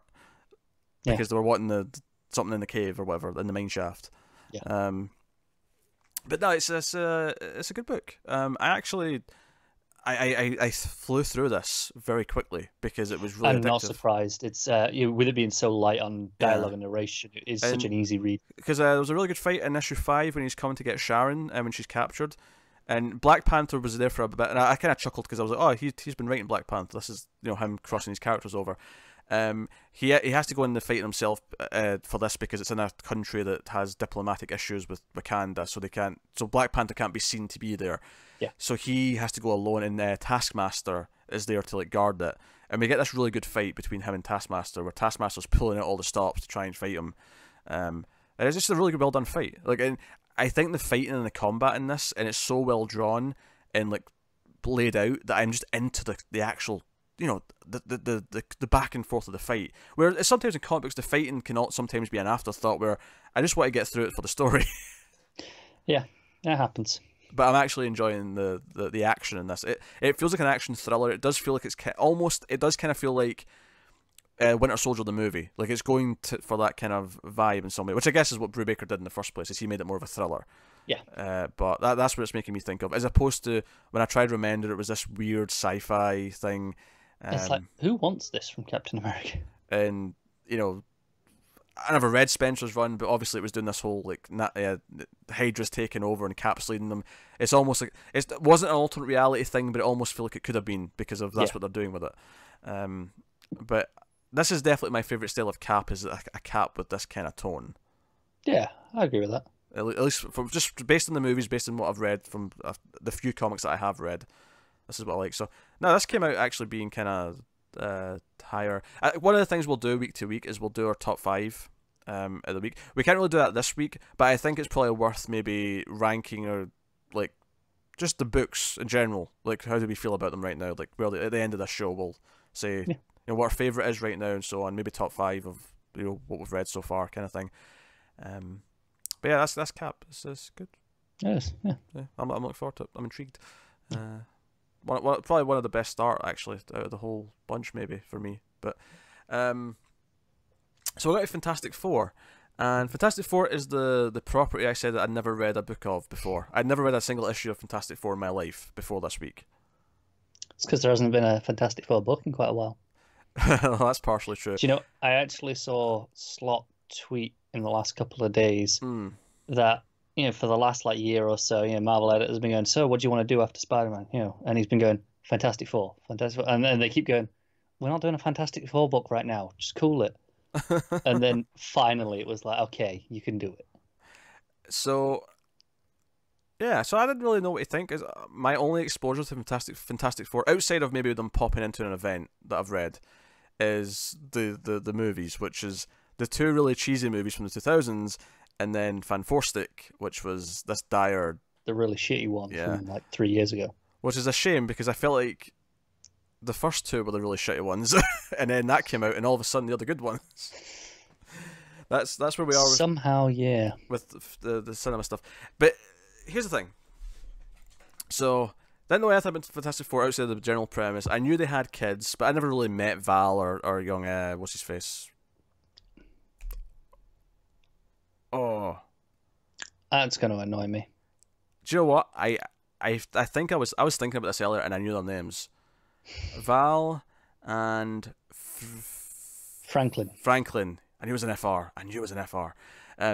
So basically they explain that where they've been, because the first issue starts off with Johnny and Thing, because they're obviously still on Earth because 2 and 1's been happening, and Thing believes they're dead and they're not coming back. Johnny's not giving up hope.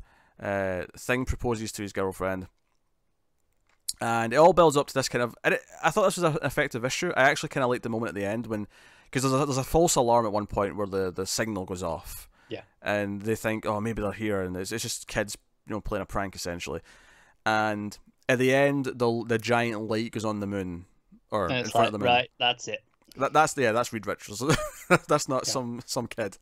And then, you know, issue 2 kind of like fills you in what their side of the story's been, and basically, it never felt like it quite explained why they never sent word back home to like the others to tell them they're safe. I never got that impression, like why they couldn't just do that. Were they worried that they weren't safe though? Because they were just off doing their thing. They just assumed they were safe, maybe. Just didn't know when they were coming back. No, because they're worried they're dead. Like Thing just flat out thinks they're dead. You're right. That's true.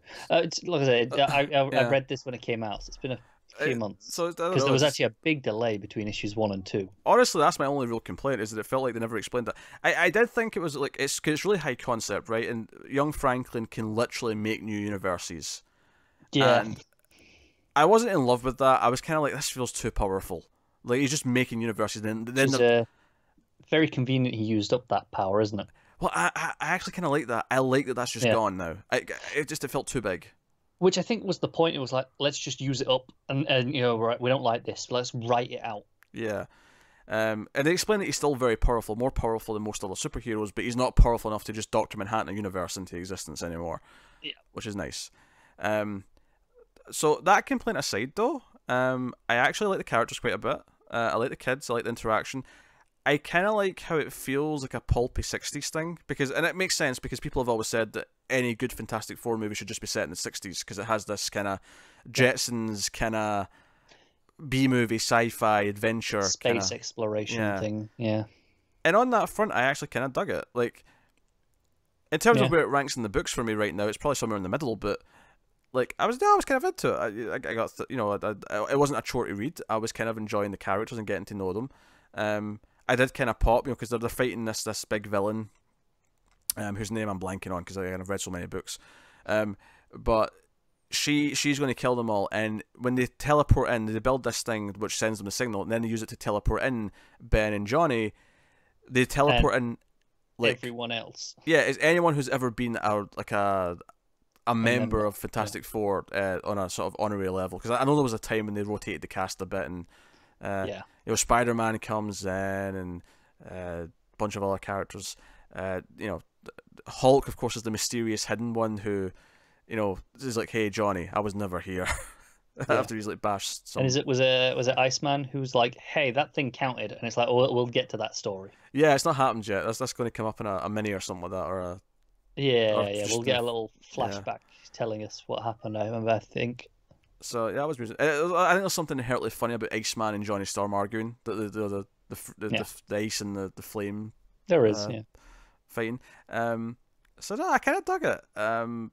In that moment where they brought them all in there is cool. It kind of sets up this new status quo where they've got this apartment building, which is number 4 in the street, and other than that, it's like building up to the Thing's wedding. Which there was this wedding special, which I did read. Yes, me too. Which was mostly Gail Simone. Mostly Gail Simone. It was the bachelorette party, which was interesting because the actual issue, 650, which was issue 5, was the first story in that was the bachelor party, and then it went to the wedding, and it sets up that Doctor Doom is back and that he's up to no good. But they say, you know what, screw this, we'll pause time for 5 minutes and have the wedding before we rush off. I appreciate that. No, we went through with the wedding. We just did it. Yeah. Is that a dig at any other weddings that might have almost happened? It might be in the past year. Yeah. To be fair, I know in the run up to this, Marvel were like, no, we promise it's happening. There's no bait and switch, because obviously there was the even for their own stuff last year with Rogue Gambit, right? There was who was it before? It was meant to be Kitty Pryde and Colossus. Yeah. And then it was like, well, that didn't happen. Here's a different one instead, right? Yeah. Someone got married though. Someone got married, but it wasn't what they were building. We were joking before the Batman wedding that Dick and Babs would swap in and get married. Yeah. I've enjoyed the book. I think it did a good job of making me care about Alicia, Thing's girlfriend, and setting up the relationship. One of the stories in the issue 650 and one of the stories in the wedding special did a good job of just setting up their past relationship. I think it was the one where it's like Sue remembers how she sort of set them up back in the past. And it was kind of sweet. It was enough to give me a history on these characters. Obviously, there's a lot of continuity with these characters that I don't get right now. Hickman did that giant run that everyone loves. I'm not typically a Hickman fan though, so I don't know if I'd like it. But yeah, I'm good. But a lot of stuff came out of that. I think a lot of the stuff with the Future Foundation, the kids. I think the kids is from that, right? So.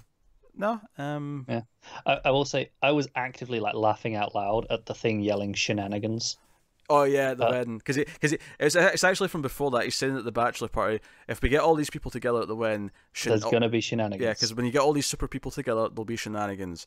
That was really funny. I also it's when the giant Doctor Doom head pops up though, and he just yells, "God damn it, shenanigans!" I knew this was gonna happen. See, to me, Fantastic Four, and I guess it makes sense in a way because it is the first of the Marvel universe in a way. Obviously, Cap Golden Age came first, but the first family, isn't it? It's the first Stan Lee, Marvel thing.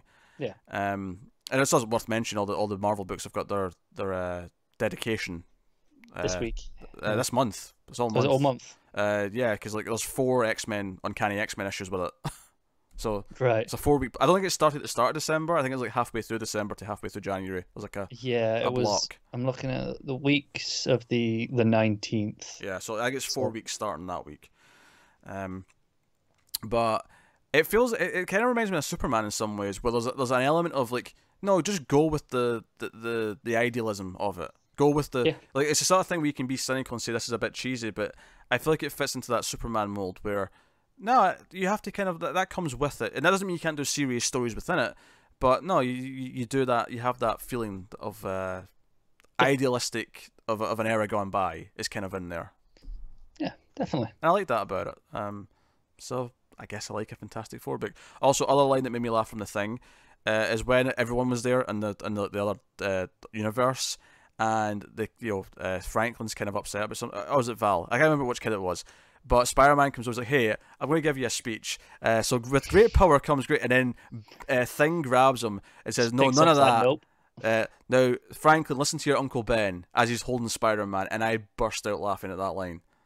Yeah, that was good. That was a really funny line. It's also kind of meta as well, because Slott obviously just finished doing Spider-Man. So it's almost like a weird...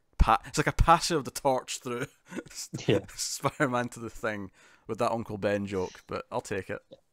Definitely. I mean, I will say I tried a few times on Slott Spider-Man to jump in when there was a new run, new title to attempt it, and I could never get into it. I didn't really like Slott's writing.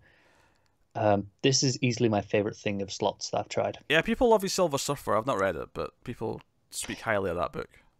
Yeah, apparently he just channeled his love of Doctor Who into that, so I might like that one. Spider-Man was okay. It just like I read like the few arcs building up to issue 700, which is when Doc Ock took his body, and I read like 10 issues of Superior Spider-Man, and I just didn't really like reading that book. Yeah, I tried Superior Spider-Man, and then whatever came after that. It's very similar to me to like the Hydra Cap. It's just kind of like I just don't like reading this. Yeah. That much. And I never came back when it relaunched back to Peter, but I do kind of want to go back because it is like 10 years of Spider-Man continuity at this point. It's all just there, yeah. Yeah. If they start doing these neat collections that do it in a coherent fashion, they might do. Spider-Man with Dan Slott, big thick trades, volumes 1 through 15 or whatever. Like, just do it. Yeah. But no, I like Fantastic Four. Me too. We'll keep reading it. So that's good. And we're hitting a lot of the big names we're liking enough, which is nice. Yeah, I think so far the one we've probably been the harshest on might be Uncanny X-Men. Yeah, and I still think that's perfectly readable. It's just not where I'm like, I'm dreading to read that. It's definitely the messiest though that we've read. Absolutely. Next up though, possibly raising the bar, is the Immortal Hulk, which is up to issue 10. Al Ewing, mainly Joe Bennett on the art, across the 10 issues so far. This is a horror book starring the Hulk. It's a horror book in the same way that like a Wolfman story might be a horror story, and that it's the man who's also or Jekyll and Hyde's maybe even a better example given who we're talking about. But I read issue 1 of this actually when it first came out and loved it, but I just wasn't like keeping up with Marvel at the time. So catching up in this, I still think issue 1 is my favorite issue because I think that is a perfect just standalone issue about Hulk going after this guy who accidentally kills a kid when he's robbing a store. And it's just a perfect book, that first one. No, it is. It's one of the best first issues. It's the way that he goes hunting the guy, and you see the effects of Hulk, and it waits so long before it shows you Hulk's face. Yeah, but it's been consistently fantastic. Yeah, because the first few stories are actually very standalone. It sets up this reporter character who's sort of chasing down Hulk, but there's a great Rashomon style issue. I think it was issue 4, maybe that was. Where it was like telling all the different viewpoints of what happened in this church, and that was a really good story. That was a lot of different artists, probably given what's his face, Bennett. Bennett, yeah. The issue off to catch up or whatever, but that was really well done. But the plot after that though, where it gets to the Sasquatch dude, yes, and we get the idea that Hulk's evil father is like inside the Sasquatch dude, but then like it transfers to Hulk, and it has that great cliffhanger. And what's great about this, we get this other subplot with these like the evil what's the group that are doing it? Oh, It's not AIM, and it's not. I can't remember, but I'll just call them the evil government. They're wanting to experiment on Hulk, and they actually capture him at one point, and they put him in a lot of jars, which again was very horror, like pulpy horror comic, because Hulk literally smashes out of the jars, even though he's in separate body parts. Yeah, it's kind of hideous in the best way. It's beautiful. Which, by the way, speaking of good art, the Alex Ross covers have been phenomenal. Yeah, they have. I'll give you that one. The latest one is stunning. Yeah, they're so good. But like, so he's got this thing inside him, and he can kind of tell it's there because it plays with this reflection thing all throughout the series where, you know, Banner look in the mirror and he sees Hulk, but when Hulk, you know, at this point in the book when he's infected with this, we'll call it spirit, he can tell it's there, and when Hulk looks in the mirror, he sees the father, and it's like, oh, this is kind of cool. It's playing with this way in a really fun way. And he ends up like the being wants to go back to where Hulk was created, back in this test desert for nuclear weapons, and they end up the government lab have turned the absorbing man into a Hulk-like being, and he can absorb powers though, so he absorbs the Hulk strength and like makes Hulk really skinny and kind of fragile. But when he absorbs the Hulk, he absorbs this entity as well, and it kind of just rips him apart. It reminds me of The Thing, you know, like some of the effects in The Thing where the bodies just start splitting open and there's like a skeletal thing in the middle and stuff like that. It is just hideous. I smile. See, when I realise, wait, this is how Hulk gets rid of this thing, because the absorbing man's going to take it. Yeah. Not knowing what it is. It's glorious. Yeah, when I say it's hideous, I don't, I mean that in the best way. Yeah, it's glorious. So no, I'm Immortal Hulk. It's been getting a lot of praise from everyone. Admittedly, it's not just us, but yeah, rightfully so. Clearly. Yeah. I actually caught up in this like first because I knew I wanted to read this because I started catching up on some books before we decided to do this. Yeah, it was more because you were catching up on a couple. We were like, well, maybe this will convince you. Yeah. So Hulk, goes through the green door, right? And it ends up in hell, seemingly. That's where we leave the cliffhanger off, is Hulk is in hell. Along with the reporter, might add. Yeah. So we've got this skinny Hulk in hell, which is where we leave off. Yeah, this is really interesting stuff. It feels very, I don't want to say Cthulhu-like horror, but there's definitely this element of just monstrosity to it the whole time. Yeah, and it's very ethereal horror. Yeah. I'm digging it. It's got a great feel, great vibe. Yeah, we'll talk about ranking these at the end, but this will be fairly high. Immortal Hulk's very good, very, very good. So we'll move on then to a book that we only have one issue of, and that is Miles Morales' Spider-Man issue 1 by Saladin Ahmed and Javier Garron. I actually forgot to mention the Spider-Man Annual, the Amazing Spider-Man Annual, but I think it's actually okay to bring it up here because it was Saladin Ahmed who wrote that a couple months ago. So in terms of like talking about his writing quality, I think it's relevant to bring that up here. So that is literally the only 2 issues of his I've read. The Amazing Spider-Man Annual, just to quickly sort of say what that was, it was a standalone story. It was basically the story of when Peter, the symbiote suit, right, when that infected him. But it was from the perspective of Venom, or the symbiote itself, where it talks about Peter being his friend. And it was just this really kind of sad but dark story of this thing wanting like a companion. It was interesting. I never read it. I saw it was an annual that wasn't the main writer, so I just kind of skipped over it. But that was interesting. I like that. I thought this issue 1 was solid as well. What did you feel about it? I think it's okay. I've never read anything with Miles before. I think that's maybe the difference here. I think you have no attachment to anyone here. Yeah, I don't. I think this is a very much for people who haven't read Miles before, this is who it is, right? That's the issue. Pretty much. It gets into some stuff that I've not seen done to a great extent, where he's talking about how tired he always is, that he's struggling with class. It's not new thematically, but it gets more specific. It does do a couple of things, though, because I have not read anything since Secret Wars. It's established here that both his parents know who he is. Yeah. And it gets up with that. It introduces to Barbara, his love interest right now. And it's just the back half of the book that kind of sets up what the plot is going forward. I want to make it very clear. I don't think this is a bad issue. I think it's a necessary evil of going through here's the character. But even though I need that, I mean, don't get me wrong. I saw Spider-Verse. I Yeah. love the movie.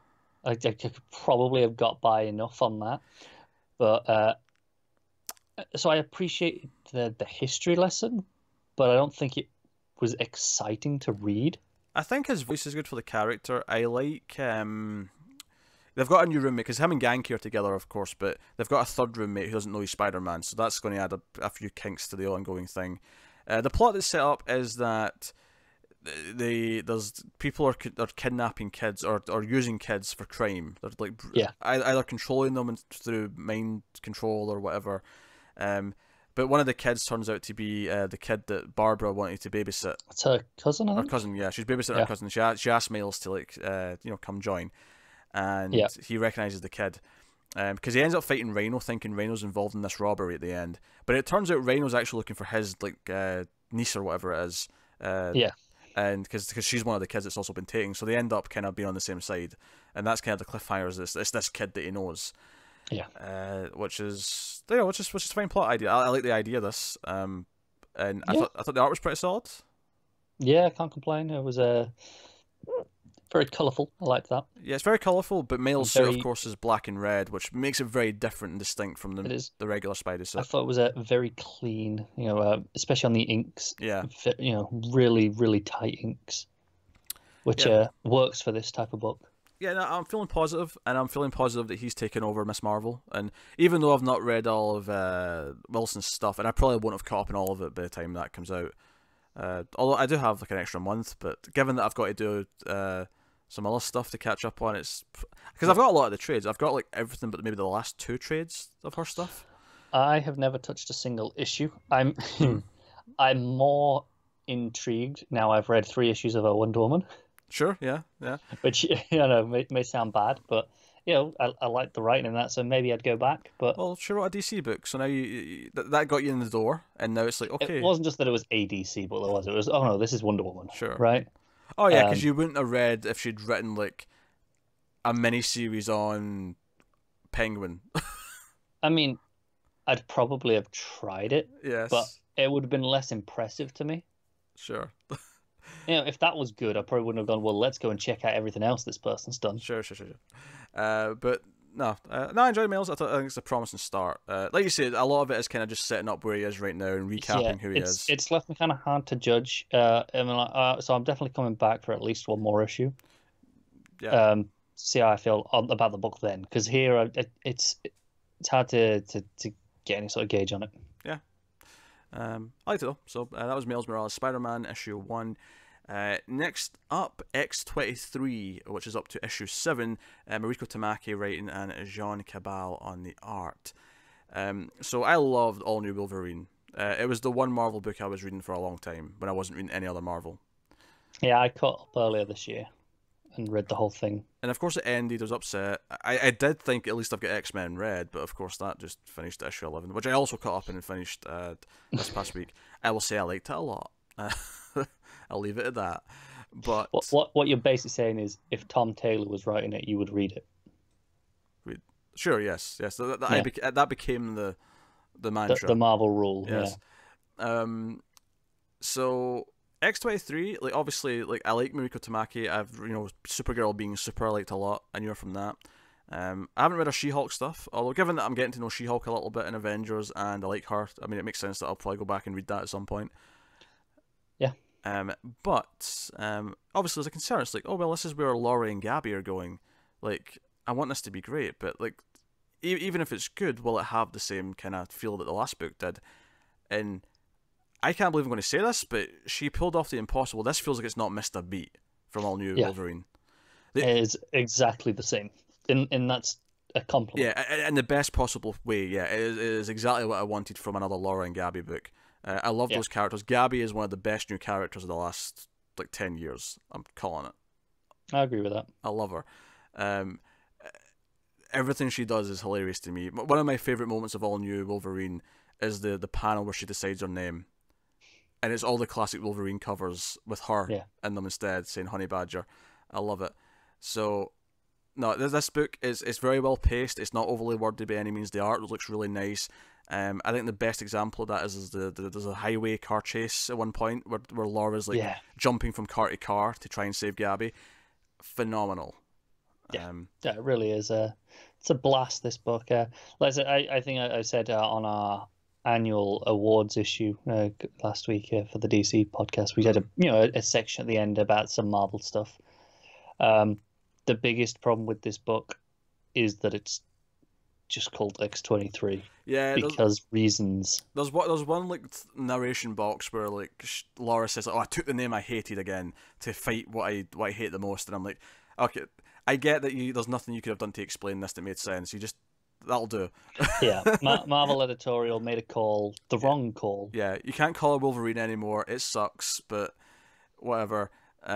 But that is the only complaint you can make, I think. I mean, it is. I love this book, start to finish. It's ultimately a meaningless complaint. It's just, it's a shit. Like one of the things that we love most about DC is the legacy, right? Sure, and this felt like, no, we can have legacy. Like Miles is a good example. I mean, it's a little weird when you've still got the others all running around as well. Don't get me wrong, because they're not willing to give up on those characters. Yeah.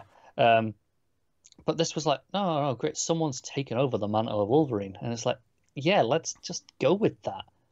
And I genuinely, I love that. I wish Marvel would embrace some legacy, and actually have it stick. I mean, to their credit, they tend to keep the new characters around. They're just not willing to leave the old characters dead or retired or whatever. Yeah, and it doesn't have to be like permanent. Let's be honest, a lot of the DC ones came back eventually. Yeah, but in a lot of cases it was like 20 years. Yeah, we're talking about enough time for this to really cement themselves. And like Wolverine has been gone for a while, I think. It's been a few years. No, I mean, it's been a couple of years. It's not been that long in the grand scheme of things, but yeah. I mean, longer than I guess I expected when they killed him. Yeah, I suppose that's fair. But at the same time, it's not long enough to really want to give them credit for it either. Yeah. Yeah. I mean, it's the same writer that killed him and brought him back, so it's, So, just in terms of plot, though, so the first arc was about, what were they doing, the sisters again? Yeah, I don't know. The mutants. I've seen them pop up a few times before. Yeah, they're clones of Emma Frost. Yeah. Is Emma Frost? That's the name of that character. Yeah, Emma Frost. Yeah, I'm pretty sure. I'm just doubting myself. But there was 5 of them. 2 of them died, and the plot is about them stealing Gabby because they think Gabby can become like the new sister because the X-23 clones are able to take that. Is it Cuckoos? Cuckoos, yeah, it was the Cuckoos. In fact, one of the first things that made me laugh in issue 1 is when they meet Gabby for the first time, and Gabby says "clone power" at them.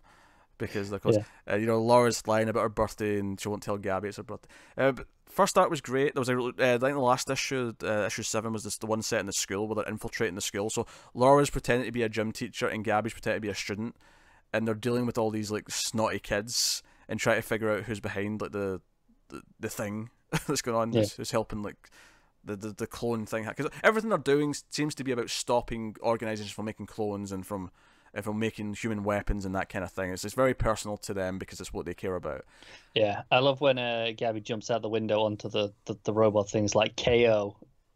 And it's like this big full page. What does that even mean? It means knockout. Huh. It's glorious. No, it's really, really good. Yeah. I love this book. The covers have been great. Who's it that's doing the covers actually? Cover artist Ashley Witter. I actually don't know who that is. Me either. But that most recent cover with her in the hallway is really good. Oh, it is, yeah. No, it's good. It's good. It's a great fun book, this. Oh, I tell a lie. That wasn't the last issue. That was issue 6. Because the first art was 5 issues. Issue 6 was the school one. Issue 7, which we should talk about. 7's the new one, the assassin. Yeah, the assassin. Yeah, that's the one with the jumping out the window. And the ice cream. Yeah. Yes. You're right though. That was a really fun scene. With Gabby jumping out. Yeah. Because we have this android assassin. Yeah. Who's going after various people, and they predict the next person. And as you say, they have this plan where Gabby jumps off the building and lands on the robot as he's jumping out the window. Yeah. It's really good stuff. But yeah, so well, and you say he because but then ultimately they Sure, get down yeah, and it's kind of another one of them, isn't it? yeah, it looks like an evolution of their clones, and they go to Beast and they try and like figure things out with him. Yeah. Which, by the way, the art here is fantastic. Some of the expressions, are like Gabby and Laura's are looking at each other, because I really like the thing I like here is that Gabby's basically saying, "Hey, like, should we really just treat her as evil? Because she's kind of one of us. Like, should we not give her a chance?" Yeah. Like, And I think it's a different artist on this issue now to the first arc. yeah, you're right. It is, yeah. But it doesn't feel like it's skidoo. It feels perfectly in tone with what it was. Yeah. Because the book ends with them being raided by the villains, and Gabby's like, we have to save her, because they're coming to retrieve their asset, essentially. And Gabby wants to save them. Yeah, you're right. For some reason, I blanked on that was the last issue. I thought the school one was the last one. Yeah. But that's good. No, I'm glad we checked. X-23 is fantastic. Oh, sorry, cat. I bumped the cat. X-23 is very good. So, yeah. Expect more of that for sure. Next up, a book that I tried... not randomly. I thought it looked fun, but like again, I had no interest. I had no basis connection for Kelly Thompson, right? And I'd read Matt Fraction's Hawkeye, and I liked Kate Bishop in that, and I probably want to go back now and read Kelly Thompson's Hawkeye series with her as a PI because I like this book so much. Yeah, my history with this in terms of that is, Kieran Gillen's Young Avengers run featured Kate Bishop and America. Yeah, I never read America before this book. I like her a lot though, and I like Quentin Quire. He came from Wolverine and the X-Men. That's where I knew him from. And right. I never read Gwenpool before. I thought I'd hate Gwenpool. She was cracking me up in this though. Yeah, this is such a fun book. Do you know what Gwenpool is? She's a likable Superboy Prime. Yes. She's a goofy, likable Superboy Prime. She kind of is. To the point where she's complaining that she doesn't have her comic book breaking powers anymore. She's like, usually I would just jump out of this panel and go to the next page, but I can't do that anymore. Yeah, I really like the whole thing with Quentin Quire being like, so you have powers, right? And it's like, maybe. Yeah. No, it's great. So the setup for this book is that they kind of fall into like setting up West Coast Avengers, even though they don't officially name themselves that. That's what they get called. And then Captain America's like on the phone angry at her because she's used that God name. Damn it, you didn't ask us for this. But one of my favorite things in the first issue is the Mystery Men-esque auditions scene where they're like, we need some more team members, and they interview all these people, and they're all like just losers. They all suck, but it's hilarious. To the point where some of Kate's friends show up. It's like, no, guys, I told you, you're not going to be on my superhero team. Go away. Yeah. And it's eventually Gwenpool that they nab, and then Quentin just kind of shows up. And I think throughout the first arc, we have that ongoing mockumentary thing that we cut back to. Is that just the first arc? I thought that was going to be ongoing. Well, it's not in the last issue. That's true. It's not in the last 2 issues. You're right.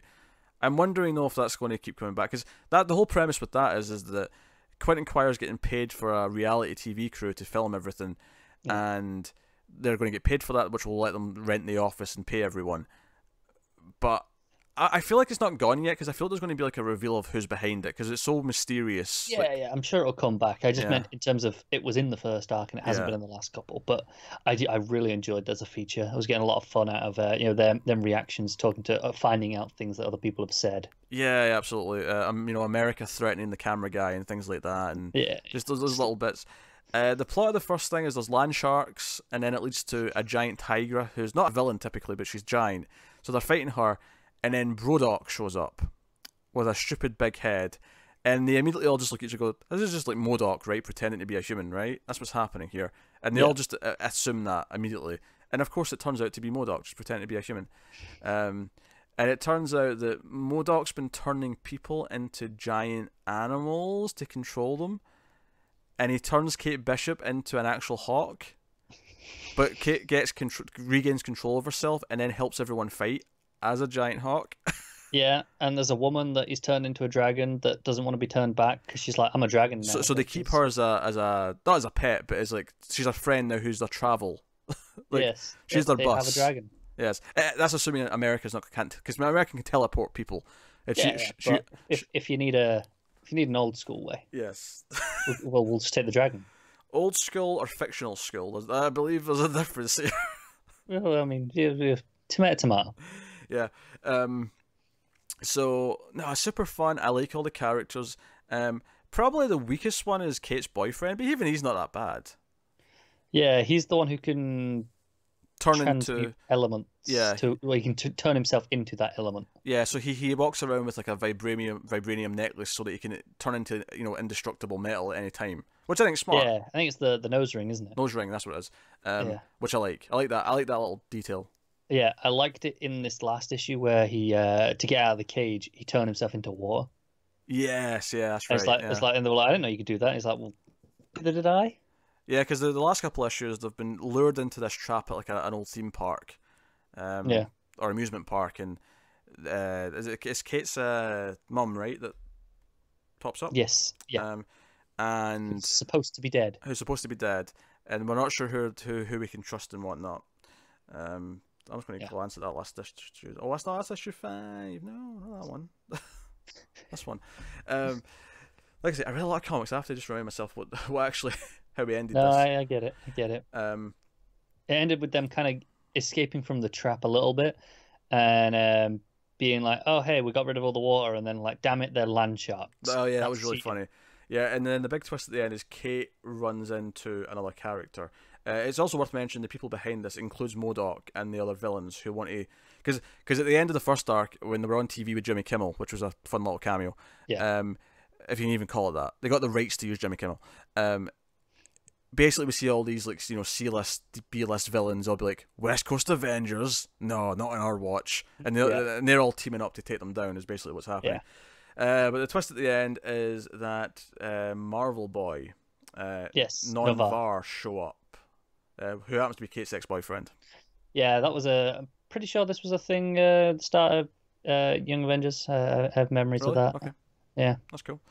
I assumed it was maybe from the solo Kate series that Thompson did, but you may be right. Maybe it was from Young Avengers. Yeah, I'm pretty sure I remember this. So yeah, I just assumed it was that because she wrote that book. Yeah. But yeah, fair enough. No, this was another pleasant surprise for me. I dug this a lot. Yeah, this is a blast. So the art's really fun. Again, it's very expressive. There's a lot of good artists right now at Marvel. Yeah, there is. And I think this was up there. Sense of humor is great. I think there's some people who will try this and hate it because they just won't get the sense of humor. Yeah, it's not for everyone. But it clicked with me almost immediately. And like I say, I want to go back and read Thompson's run. And yeah, I've been reading the digital Jessica Jones book that she's been doing, and that's fantastic. So I'm basically okay. Whatever Thompson does now, I'm in. Yeah, and now I'm excited for Captain Marvel because it's her. And I have no interest in Gambit, but I'm actually considering going back and trying Gambit and Mr. and Mrs. X now because it's her that's writing it. Yeah. Oh, we'll try it. Whether we'll do all of it is but we'll try that first issue. Yes. So no, West Coast Avengers, very good. Which actually takes us on to the final Marvel thing we're going to talk about this week, which is X-Force issue 1. So we actually have a new issue 1. It's just that issue from this week. And it's X-Force. It is Ed Brisson writing and Dylan Burnett on the art. Yes. This is the one that at the very start I said kind of came out of something that we'd never read, because this came out of Extermination, was it called? Oh, sure. Yeah, that was the one where they sent the young X-Men back. Yeah. Did you read that? I did not know. Yeah, no, me either. So this is all kind of it's spinning out of that. I have to admit, I wasn't feeling the art in this one. Nor was I. It's very stylized. You had like Warpath. It's not like that. I'd say, oh, this is bad. I'm just not really feeling it. Yeah, it's got like really skewed heads for some like panels. Everyone's got really gaunt, skinny faces. Yeah, I wasn't super feeling that. I'll say that as much. Yeah. Also, I have to admit, this is a team of characters who I don't know a lot of them that well. Yeah, I'm familiar enough with Domino now. I've been reading that Gail Simone book. Honestly, the one I liked the most was probably the one in the backup, Boom Boom, because I think it's because she got like a little story to herself to kind of give me a feel of her personality. Yeah, she was fun. I like that backup probably more than the main story, which is the team going off. They're trying to find Kid Cable. It's a thing, I'm sure. Yes. I assume this is what's come from Extermination. Yeah, because he's been negotiating with mutant hunting terrorists or whatever, and it leads them to this country where was it Constantine, this general, is trying to kill mutants that's on site, but the president's not having it. But then he uses the mutant attack later on to like shoot the president in the head and be like, "Nah, the mutants did this. Now I'm in charge. Martial law. We're going to kill all the mutants." But Cabal wanted to break in to retrieve Deathlock, who was captured, because they're trying to like figure out what's going on with these bad guys and why they have weapons from the future, because they have weapons from his time. Because obviously Cabal and Kid Cabal, I don't know, I can't talk. Finish my thought. Presumably any Cabal is from the future, because that's kind of Cabal, and doesn't really work otherwise, does he? That's what I was trying to say. Yeah. When my voice would not allow it. But yeah, so that's the basic gist of it. No, I mean the writing's okay. Like, I actually didn't have a problem with the writing. I thought it felt fine in terms of pacing in that sense. Yeah, it didn't really grab me. I thought it was okay, but it was one of those not really caring about the characters, not really knowing what's going on with the plot, with with this Kid Cable stuff. Yeah, I like to back up a bit more because I thought that had more personality. I think it's one of these things where we're saying that we didn't like the art that much and we didn't know a lot about the characters. It didn't give us a good sense of them. I think if either of those things had been fixed, like, let's say it didn't give us much more about who the characters were, but the art was amazing, that might like push it over the edge. If the art was the same, but it gave us like a better pacing and a chance to get to know some of the characters, that might do better. In that sense, as it is, I don't necessarily know if I want to read issue 2. No, me either. I'll basically decide on the week if I want to read the second one. That sounds like a reasonable plan. Is basically my thinking, but that's that. So that's the Marvel books. Yeah, I think we should rank these Marvel books here before we include the other stuff. Yeah, I think we can rank these separately. I don't think it's worth mixing the other books. Yeah. And it's just the ones we've talked about today, right? Because obviously I've got a few extras, but just we'll leave them separate. Just what we've talked about today.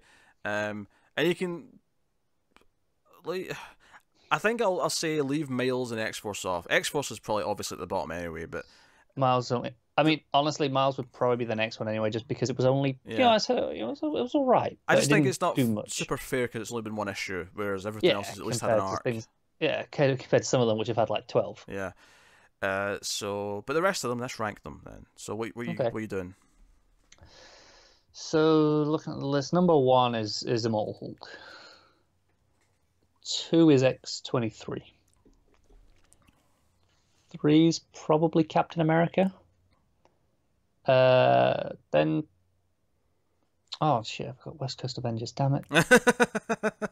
West Coast Avengers in 3rd. Right. Okay. And then Captain America. Spider-Man, Avengers, Fantastic Four, Uncanny X-Men. Did I miss any? I don't think so. I think that was all of them. I still quite like Fantastic Four. Even though that's at the bottom. And Uncanny X-Men is definitely the weakest because it was messy, but it's not bad. I think it's impressive that there's only like 1 or 2 like questionable ones, whereas for the most part, I'm like, I want to read more of all of these. Yeah, definitely. X-Force. I would put X-23 at number 1. I'm not going to fight you on that too much. Yeah, and then I would put Immortal Hulk. And I probably would put Captain America number 3, and then West Coast Avengers. Yeah, fair enough. And that's kind of my A tier, right? Those are the 4 like great books. I think we're both in agreement on that. And then then I quite enjoy kind of after that. Probably Amazing Spider-Man. I'll say Fantastic Four, and then Avengers just now. Just because the Avengers have been a bit more up and down for me. Yeah. And I think that's everything, right? Uncanny X-Men. Oh, and then okay. Uncanny X-Men's last out of those options because it's just the weakest one. But it's like it's still I still want to read it. As far as the weakest goes, it's not like this is bad. Yeah, no. I mean, obviously we didn't try everything. We've not tried catching up on everything. There's some books we just know we're not interested in. Obviously, I think it's fair to say my thoughts on Venom are well known at this point. And we'll get to that. We'll get to that, but like things like that would change up my ordering. Sure. So we'll get there. But yeah, so that is the Marvel section of this first episode. It is worth mentioning, if these episodes run over 2 hours, the audio feed version will be split in two, right? That is important to note. This is probably in part 2, annoyingly. So if you listen to the first part, I mean, it'll be obvious. It'll say part 1 and 2 in the episodes, but like, you know, that's the limit. If it goes over 2 hours, we'll have to split it. If it's 2 hours or less, we can keep it as one episode in the audio file. Obviously, on YouTube, you don't care. The YouTube's fine. So that is the Marvel section, and we'll move on to the 3 other books that we want to talk about this week. So yeah, we'll move on. We'll move on to Black Hammer, Age of Doom, which isn't just Age of Doom, because I'm probably going to talk a little bit about Dr. Star and Sherlock Frankenstein. Probably just thoughts on the original Black Hammer series. Just basically just up until issue 5 of Age of Doom. Which will be the main thing, I think, is there's a big reveal. So obviously spoilers here for this series up until issue 5, because issue 5 has a big, it's actually issue 4 that has the reveal per se, but issue 5 obviously delves it's into a it a bit more. huge moment for the book. So the premise of Black Hammer, if you're unaware of it, is... I already said full spoilers. I was going to say we'll do a spoiler-free section, but I've already said full spoilers, so people who don't want spoilers have already skipped ahead, so it's fine. But the premise of the book is that you've got these aged superheroes who are living on this farm, and it turns out they're trapped there after an event that happened. Was it 10 years ago in the book's timeline that this happened? Yes. Where they were all heroes in Spiral City. It's very pulpy sort of superhero, and Black Hammer, they're Thor knockoff, because they're all kind of allegory characters. Or / Superman. Yeah, because what's her face? The Shazam allegory. Gale. Oh yes, Gale. Yeah. Yeah. In Barbalian's kind of a Martian Manhunter-esque. Yeah, there's a lot of them that are very much these classic archetypes that are just like, okay, I see what you're doing there. So Black Hammer, beat the anti-god, which is the anti-monitor, basically. Again, they're all very much based on things. Kind of anti-monitor cross with Darkseid. I would have said Galactus because it was big. Yeah, fair enough. But I mean, yeah, whatever. Again, it's probably it could stand in for a bit bunch of of things. Them, yeah. But they all teleport to this town, this farm. And Black Hammer dies because he tries to leave, and it turns out there's a barrier that can't let them leave. And a lot of the first chunk of the book is them basically just what they're getting up to, them living there, and then we eventually get to know Black Hammer's daughter, who was a child, of course, at the time, is now a reporter who's investigating where they went, because she believes they're still out there somewhere, and they can't find her. And there's a lot of cool stuff. Sort of the first 6 or 7 issues, each issue is kind of devoted to one member of the team and gives you their backstory, who they are. You get to know that Barbalian is gay, and kind of his history of pretending to be a cop, and some of the prejudice that he's went through, and that. Very Martian Manhunter, even down to pretending to be the cop. You have Talkie, who's the robot. You have Colonel Weird, who's like this interdimensional being now. Kind of a crazy Adam Strange. Kinda, yeah.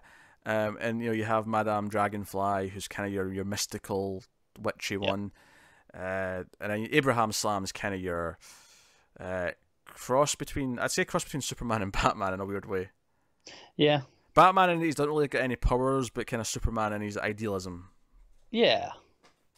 Yeah, I agree with that. Maybe Captain America is even a better example. Might be, yeah, actually. But so you have them. He's kind of the leader, and you've got Golden Gale, who's a kid who's actually an adult, but she's trapped in a kid's body. Yeah, it's this reverse of the. So the Shazam thing is obviously okay. He's a kid, and when he says the name, he becomes the adult, right? Yeah. It's not necessarily that she always became a child. She was a child when it started, like Shazam, and she just got powers, right? But still in that body, as she was then. She didn't change form. But as she got older, it changed her back to that point. Yeah. So the story's just really well written. It's really well paced. Dean Armstrong does fantastic art on the main... Because he did Black Hammer and Black Hammer Age of Doom, which is basically just part 2 of Black Hammer, whereas the minis have different artists. Although they're technically all minis in the sense, because they're not that long.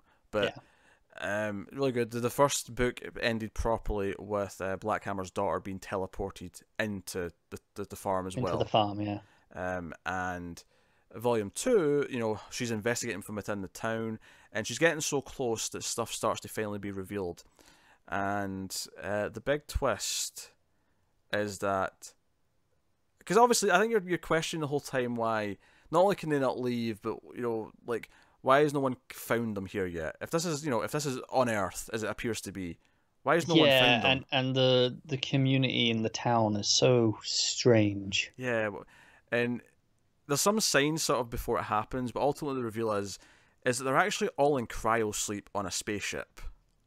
Yeah. On Thingy's spaceship. God, you just said his name. Colonel Weird. Yes, Weird. And they wake up, and it turns out that the reason why, and it's Dragonfly and Colonel Weird who have done this. And Colonel Weird actually murdered Walkie in the farm world, if you will. Yeah, he has a weird thing where he's kind of broken. And when he goes in this other dimensions, he kind of sees the future and the past. Yeah. Time's a bit complicated. It's kind of like Dr. Manhattan, but if Dr. Manhattan was kind of schizophrenic. Yeah. It kind of broken. But broken, yeah. And basically they believe that if the team go back to Earth, the anti-god will come back and destroy Earth. So in a way to keep them away back from Earth, they've just got them all in this pretend life. Yeah. And they try. It wasn't meant to feel like they were trapped. It was meant to be like, no, here are things that are good for you. Like, they had each other meaningful relationships with community. Yeah, yeah. Abe had his girlfriend. Barbalian, had interest in this priest, and the priest kind of like, got outraged and said, "No, this is blasphemous. Get away from me." And Barbalian could tell that he was secretly gay, but he wasn't like letting himself, succumb to it. And it's quite notable that you kind of get this sense that they rewrite it almost, because like things are getting too upset. We have to keep them happy. So next time he goes back to the priest has had a change of heart all of a sudden, and he's open to the idea. And it's like, no, they've manipulated this because, okay, things need to get happier quickly. And there's other things like the sheriff, who was like Abe's girlfriend's ex-husband, like gets killed seemingly, but then comes back as if everything was okay. Things start to like play up. But you're like, this just isn't right. And it's interesting. So going into like, obviously 6 and 7 are already out, which we've not read yet, and then obviously get into the new arc that's coming, starting in February. Or did it take a break mid-arc? I don't know if it did. It might have done. Yeah. Given that this was the end of the arc, issue 5, it feels like it might have done. But it's like, this is going to be so different. Like, this is just shaking things up. So excited because this Age of Doom had some really high concept stuff with with Lucy going through quote unquote hell, which seems to be other digital worlds essentially. Yeah, that was a phenomenal issue. Yeah, because all throughout the issue, like the guy who's guiding her is basically like, have you not figured it out yet? Like, yeah, and it's the end of the issue where she realized, I know where we are. Like, yeah, and it's really smart stuff. And then the minis, obviously, that I mentioned came out. We had Dr. Sherlock Frankenstein. Was it just Sherlock Frankenstein? I think it was just Sherlock Frankenstein. Yeah, I'm getting Doctor somewhere. That actually, I didn't realize what that. I thought that was going to be like something where he's the protagonist, and then obviously it's set up in the main book. Issue like 12 was like a lead into it. It's actually Lucy, Black Hammer's daughter, before she comes to the before we see her find stuff in the main series.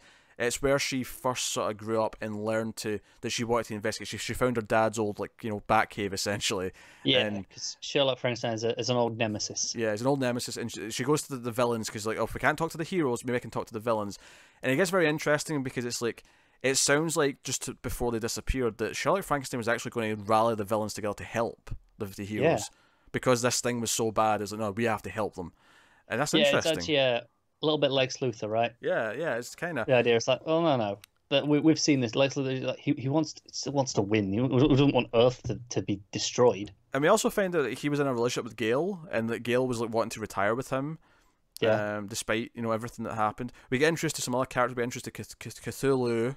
That's Cthulhu, and Lou the name, and then his daughter Cthulhu Louise is in there. She's got a one shot that we'll talk about before we get to the new issues. Yeah. When we read them, so it's just interesting world building. It's a really tight little investigative piece where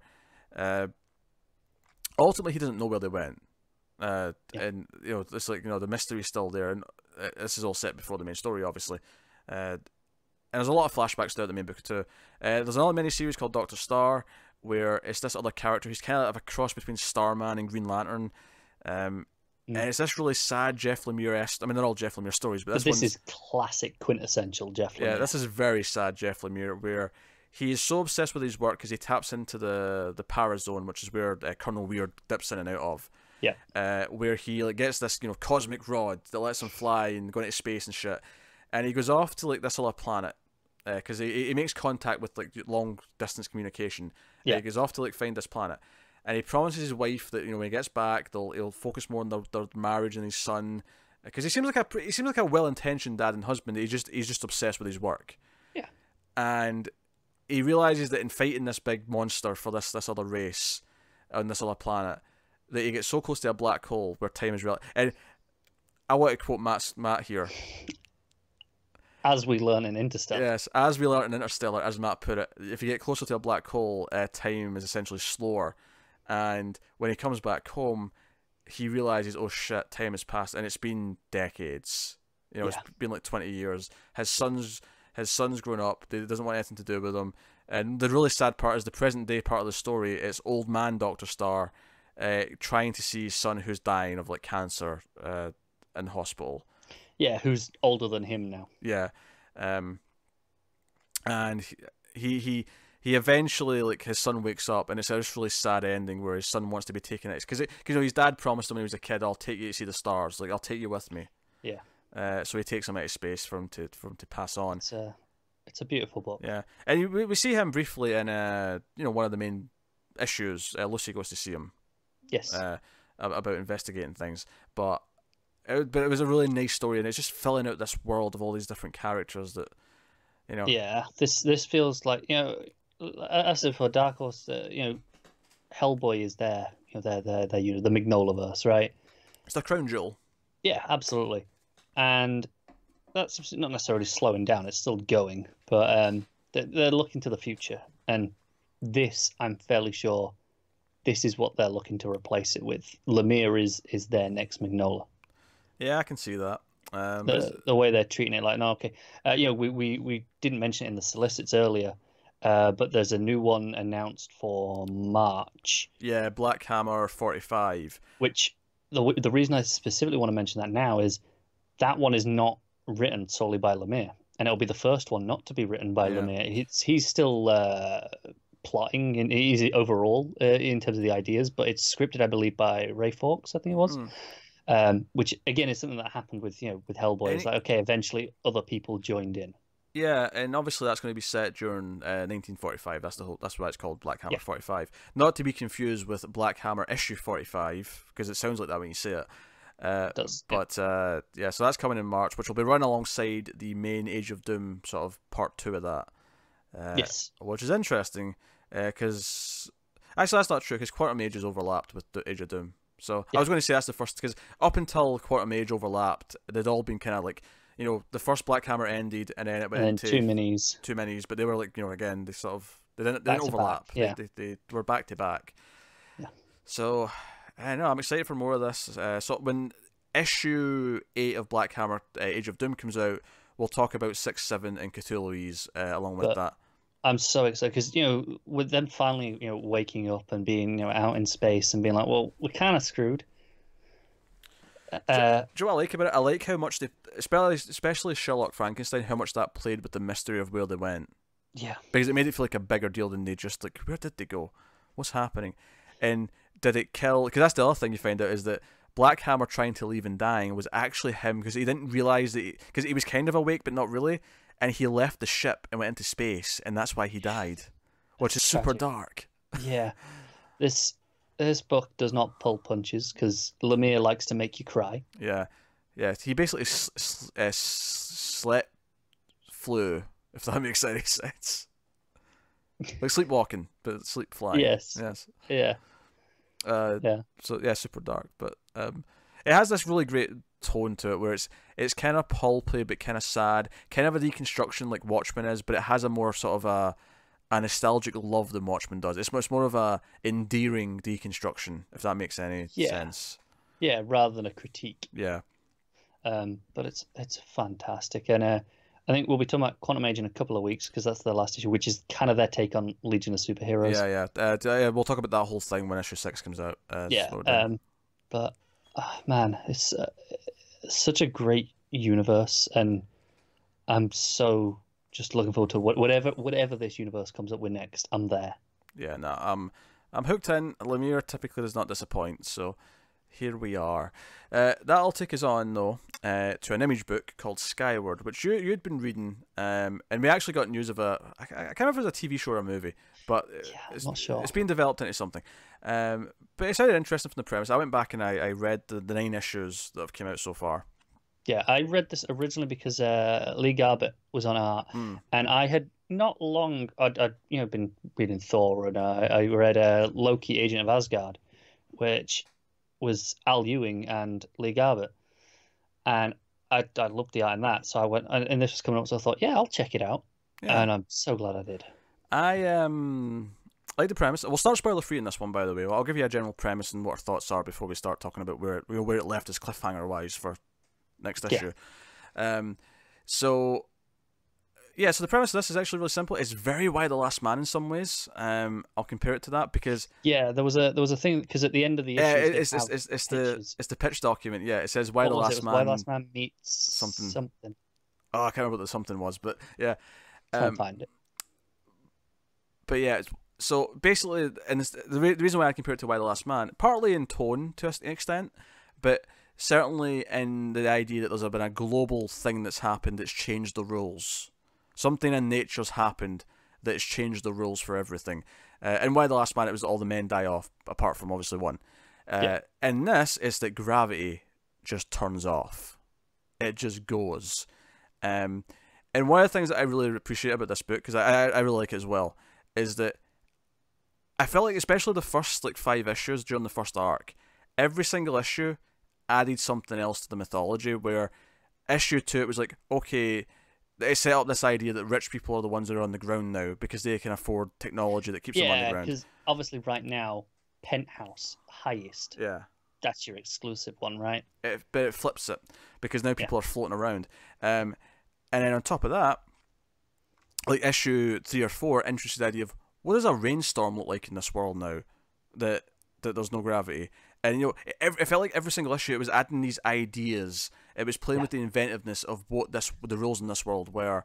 And it kept doing that into the second arc as well. But it kept adding things to it, and every single thing made me go, oh yeah, that's a cool idea. Oh, that's a cool idea. It is. It kept doing that. And the pitch was Star Wars meets Why the Last Man, in terms of the fun, in terms of constant blend of fun and unexpected danger, and the sense of adventure. Yeah, they also talked about how it's kind of this clash between this danger of anyone, if you don't have something to grab onto, you could float into, because it plays with this idea just kind of like space, where once you're going in a direction with momentum, unless you stop yourself somehow, you're going to keep going. So on G-Day, I think they call it, some people just die because they all fly into space because they can't grab on. They were walking, they took a step, which inherently springs you up a little bit. Yeah. And there you go. Yeah, and if there was no trees or buildings right next to them, that was it. You just go. And so that's really fascinating. But the idea that this is kind of also wish fulfillment, and that everyone can fly, which everyone thinks they want. Yeah, one of the main characters is disabled. He's missing his legs. Yeah. He's kind of almost thriving in a world where it doesn't matter that much. Yeah, this puts him equal with anyone else, because no one else is using their legs. But it's causing so much trouble everywhere else. There's people who have taken advantage of this. There's people who are in control now because they're the one company that had kind of preparations underway for this to be dealt with. Yeah. So they now are the richest, and they've got a monopoly and everything. You've got, the main character's dad was a scientist who kind of had ideas that this might happen one day. There's a whole backstory there that kind of comes into it. But the main character is very likable. She is very adventurous. She reminds me of kind of, who does she remind me of? She's got a mix of different type of protagonist sort of. Yeah, she's very plucky. Very plucky, adventurous. Will just do things even though it's dangerous. But the way she goes out and flies around and knows what she's doing, it makes me think of something like. This is a weird. I've never even played that much of this, but I'm thinking Mirror's Edge, where you've got this person who's very skilled at moving about. Yeah, it's not too dissimilar, because she's a delivery girl. Yeah. That's her job. It's no. and because she's just so confident. I mean, like she's young enough that this is all she's ever known. Yeah. And they set up these rules that, like, guns, for example, are very dangerous because they will send you flying in the other direction. Yeah, the recoil will just, so no one has guns anymore. Yeah, and a few times that it uses it in very inventive ways where it'll factor into a plan. Or it'll be a really risky thing to do, and it's like, oh, we have to risk it. So, no, it's really inventive with how it plays with these things. So I highly recommend it. Art's very good as well. It's paced beautifully. I think no pun intended. I flew through all 9 of these in one day. I don't blame you. Catching up. So good. Really good stuff. So we'll definitely be covering more Skyward. I think we'll give the spoiler warning here, just so we can talk a bit more about developments. So full spoilers. Because we need to talk about some giant ass dragonflies. We do. Before we get to that, though, I kind of saw the dad dying, because our dad's still around, of course, to begin with, and he's kind of this hermit. He's scared to go outside because his wife died that way. Yeah. And he kind of sacrifices himself to save his daughter because the bad guy who used to work with him, he's a little scientist. He's the guy who runs the company. Yes, Barrow, I think his name is. Who is filthy rich because they've got the mag boots, they've got all the technology, because everything that ever ran before relied on gravity. They're providing all the food, all the transport. So the main mission that gets set up in this, and this is the other reason why I compare it to Why the Last Man, is it's kind of a road trip ultimately, where which I was reading the pitch again. I was like, originally in the original, the father was going to live, and it was going to be the father and daughter going on the road trip, and it was like they went, do you know what? That's not working. She needs to be on her own for this, or at least without the father figure. Yeah, but the mission is that he sets up is that he in his journal believes he knows how to fix it and turn the gravity back on, and that's kind of her mission, and it'll fix everything. But one of my favourite panels actually of issue 6, which is the first one of the second arc, is her and her friend, her best friend who doesn't have his legs, are hiding on the train, and he's asking, okay, what's the mission? Why do we have to go to this city? And she's like, she looks down at his legs, she's like, I can't tell you. And I'm like, oh god, this is actually really good writing, because if she fixes this, if she turns the gravity back on somehow, he's back in a wheelchair. Yeah, and that is a wonderful.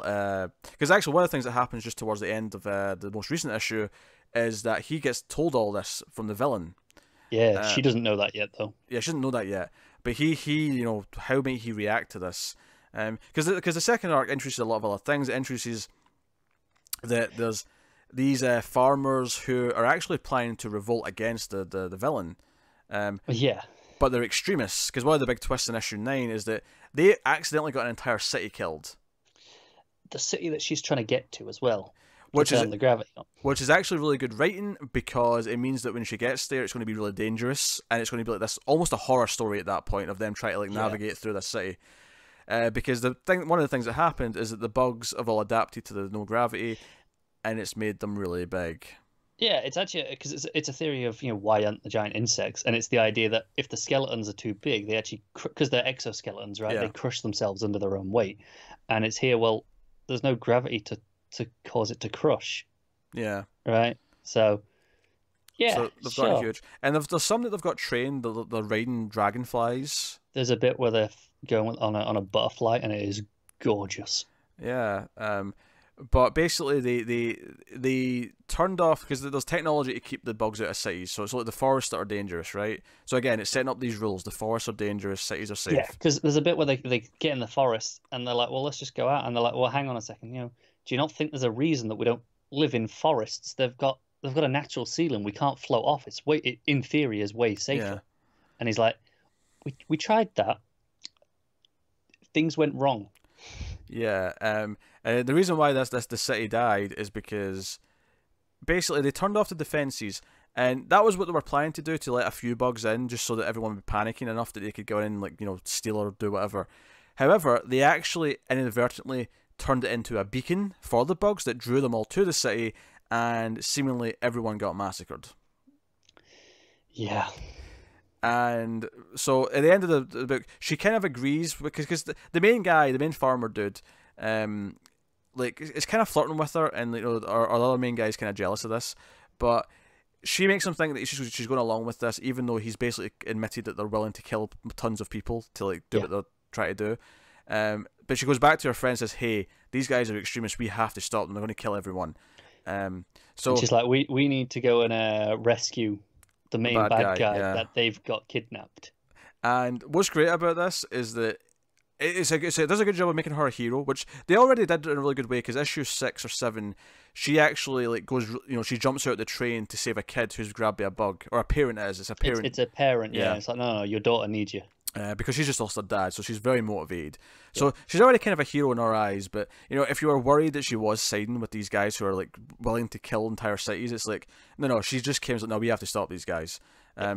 But obviously we have this wrench where the main villain has informed him of what she's trying to do, and that he may not like this very much. And in terms of just adding to the mythology of the world, it's like, well, all these dragonflies, they slaughtered all the cattle at one point, because, it was basically a big buffet for them. Yeah. And it's like, so we killed them, started using them for meat, and and I hear Willis is like, what? So I've eaten bug, and the guy's like, that's all you've ever eaten.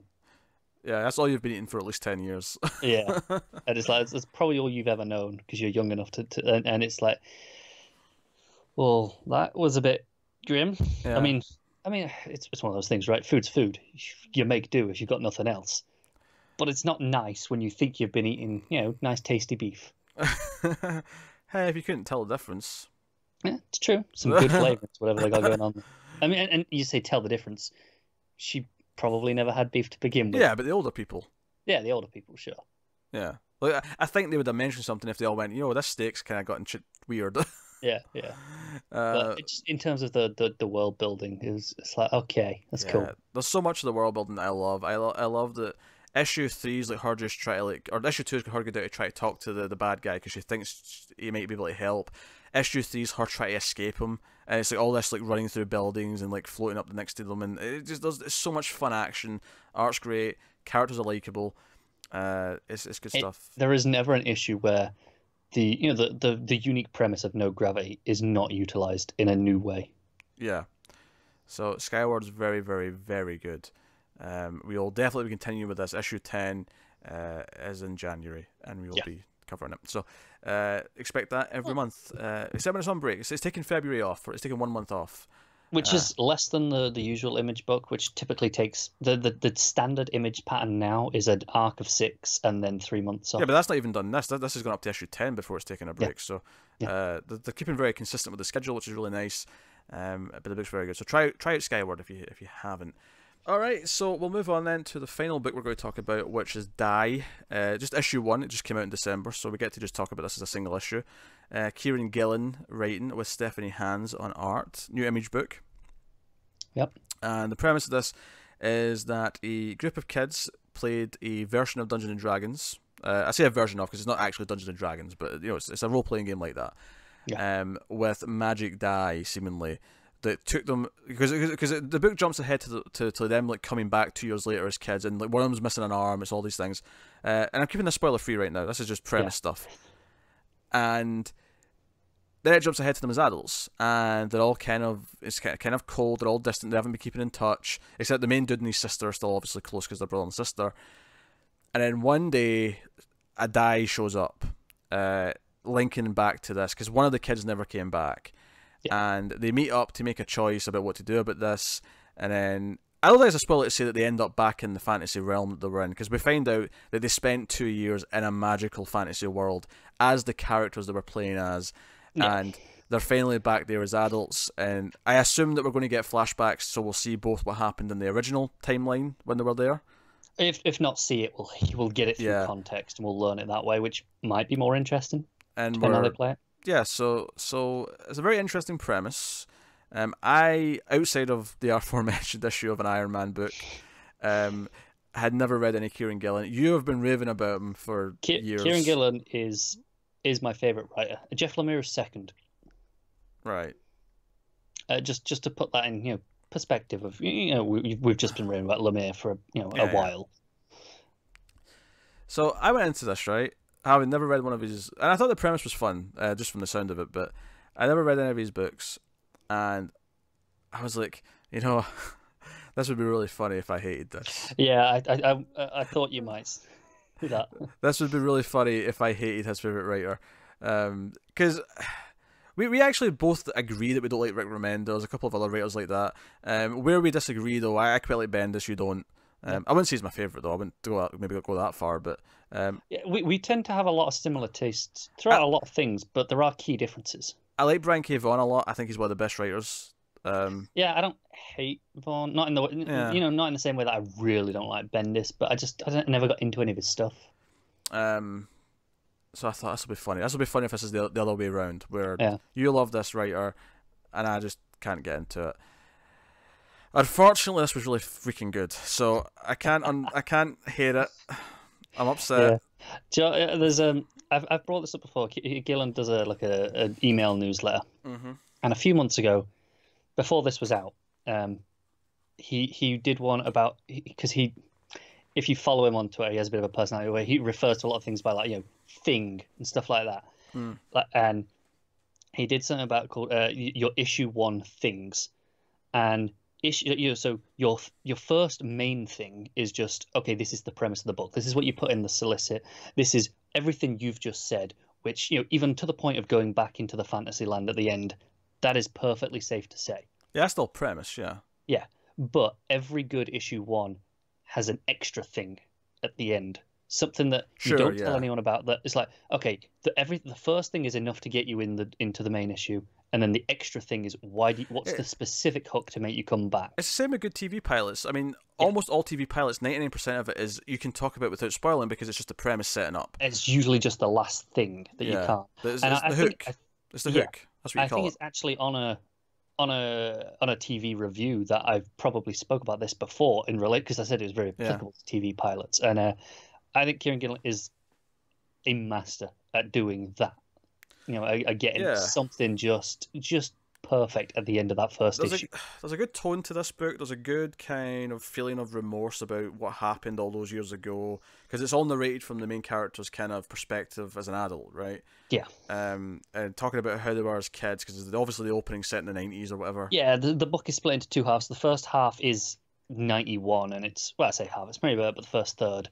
And I believe most of this actually was released. This first section was released online as the preview. Okay. Here you go. Here, have this 8-10 page vignette. Yeah. And then it jumps to present day, and we get a sense of where they all are, and they meet up because they decide that this guy's showing up. He's going to smash it at first. He's like, no, I'm going to crush this. And then it's like, well, we should probably say this as a group. Should we do something? Because then it becomes clear that there's a chance he makes the kid who didn't come back. He might actually still be in there. We can maybe get him back, and save him. And that's kind of ultimately what they end up kind of almost accidentally. It's not even like they intentionally make a big choice to do it. It kind of just sucks them in. It just kind of sucks them in. So full spoilers now, because the book's good. The art's fantastic. Stephanie Hans is great. It's got a great feel to it the entire time. But I want to say spoilers because I want to just talk about kind of what the book ultimately builds up to. Yeah. As they go back in, we see their personas inside, because it does a good thing at the start where the kids all pick what their character's going to be, and the little sister wants to be a cyberpunk, which is no different matter from what the everyone type else. of game is, she's like, I'm being a cyberpunk. So you get to see what she's like. You also know she's missing an arm, so she's got this metal kind of cyborg arm. Yeah. And the other characters, one's like a knight. The main character is actually a woman in the game. In the world, whereas everyone else has kept their genders, I think, from what I remember. I believe so. And they're all kind of different, right? They all have different kind of things. Yeah, there's a double page spread in the 90 section early on that's them picking their characters, and it's just like, okay, and it gives them their character to name. Like one's the Godbinder, and Neo was the cyberpunk, things like that.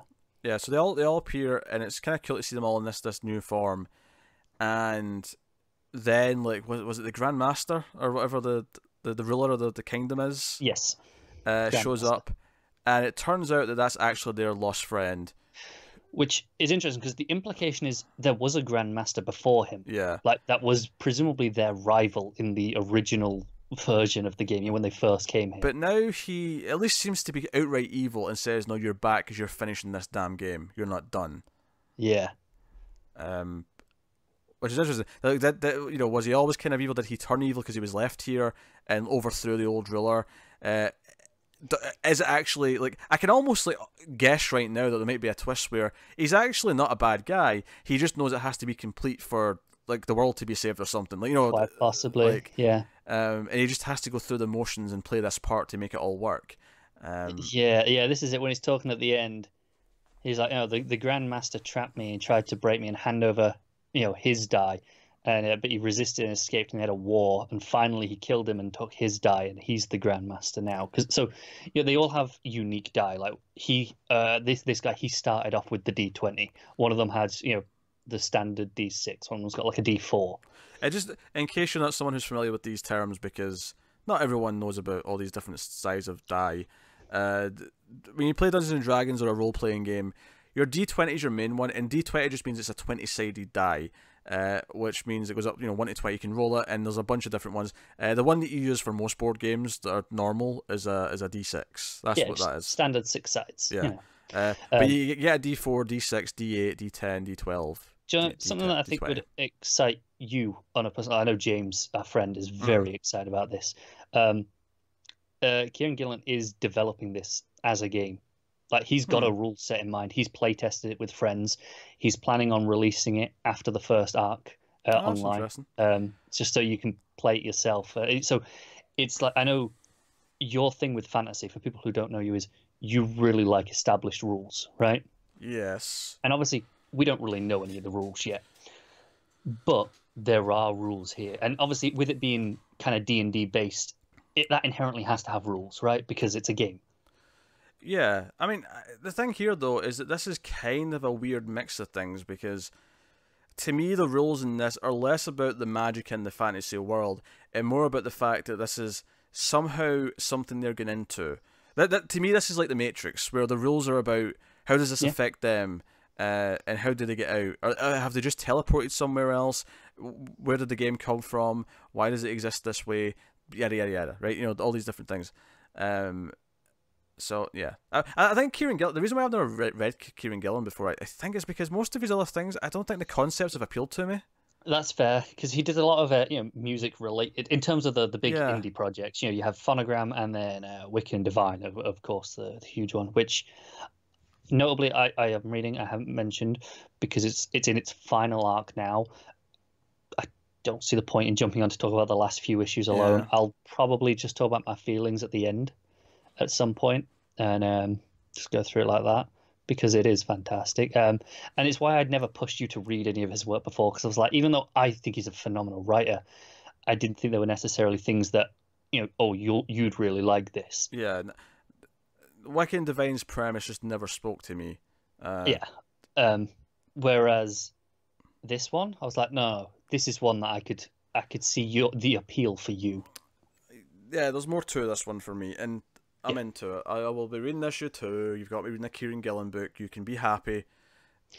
Yeah, part of me wanted you to hate it, just because, like, I like seeing you suffer through something you don't like. Oh, I'm sure. But it's kind of fantastic. That 2-page spread at the end where they where they're all their characters, that you see it for the first time. That page is gorgeous, and it's one of my favorite pages from the past year. That's really nice. The art's very good. Yeah.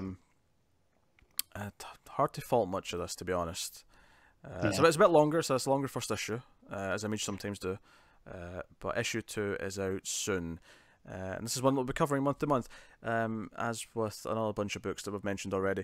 But that actually finally wraps up the books for the week. I think it's worth ranking those, because it's a weird thing where it's unfair with creator-owned things. It's one thing. I mean, you might have personal preferences, but it's how do you compare one issue of Die against 9 of Skyward? Exactly. Like I think week to week, starting next week when we're just ranking our top 5 at the end, I don't think that's going to be separate Marvel and Indie. That'll just be what's the top 5 issues of the week.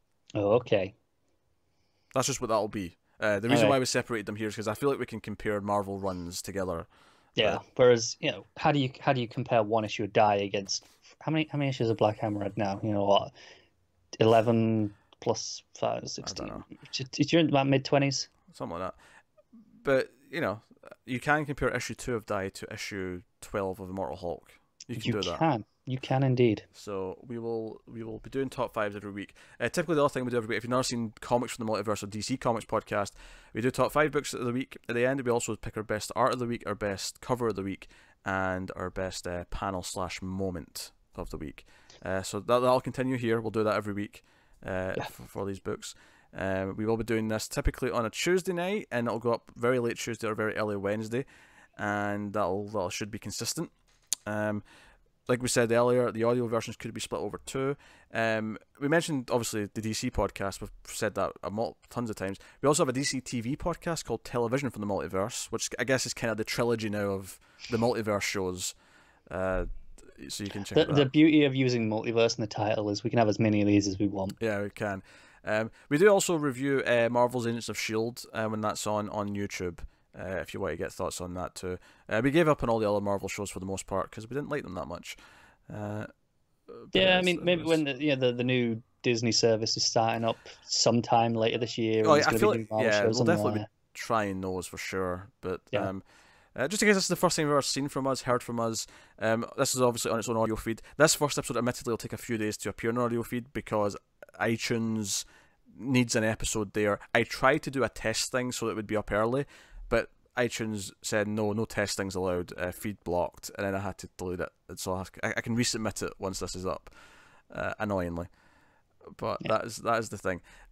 So you can check it out. You can get us on patreon.com/MailFuzzTV. We mentioned it in passing with one of the things earlier, but you can support us over there for as little as $1 per month. You get some perks, you get some things early, and various other things. We'll try and think of something specific for this show. If you've got any suggestions, feel free to let us know. I think our issue 1 vote thing is a pretty good idea. So we'll refine that for next week and make more of a thing out of it. And something else we usually do at the end of the DC show is tell you what's coming next week, which we will do for what we're going to cover next week, because there's too many books to consider all the publishers we could include. Yeah, it'll just be what we're looking at. But no, I can do that right now. So coming next week, coming out tomorrow in comic shops, obviously, because like I said, or probably 2 days ago if you're on the audio feed. If you're on the audio feed, yes. So coming next week, we have Uncanny X-Men issue 8, we have Immortal Hulk issue 11, we have Wolverine: The Long Night issue 1, Conan Barbarian issue 1, Man Without Fear issue 1, and Champions issue 1 from Marvel. That's not all the new issues, but also coming out is Tony Stark Iron Man issue 7, which we'll be caught up on and talking about as well. We may be caught up in Mr. and Mrs. X number 7, which is coming out next week. Winter Soldier issue 2 is coming out next week. We'll be talking about that because we'll try issue 1 before then. And then Killmonger issue 3 is also another one that we might try and catch up on because it's only issue 3. Only other thing that I said that I think you missed there is I will be doing the next Star Wars one-shot, which is Obi-Wan Kenobi this time. Okay, cool. There you go. So, notably, there's no indie books next week. No, it seems Image took the same approach as DC in that this becomes week 4, because typically, the books that I was reading, Die, Blackbird, right? Those were all on week 1. Yeah, but there's nothing that we were grabbing for next week. So no. Late on indie next week, unfortunately. But unless there's something that we've missed. But who knows? Maybe I'll catch up on the Alien 3 issues or something and talk about those next week. Did you ever try that Stranger Things comic? I did. I bought issue 1 because it was on sale. I've not read it yet though. But yeah, maybe I'll read that. Issue 4 is out next week, so I didn't know if you were looking at that. But yeah, maybe I'll read a couple of things like that just so we've got some non-Marvel content at the end. Because I know a few people who listen to the DC one are interested in this show for the indie stuff at the end as opposed to the Marvel stuff itself. Which is understandable, and obviously the books will be time-stamped, so you can jump around and listen to whatever parts you want to.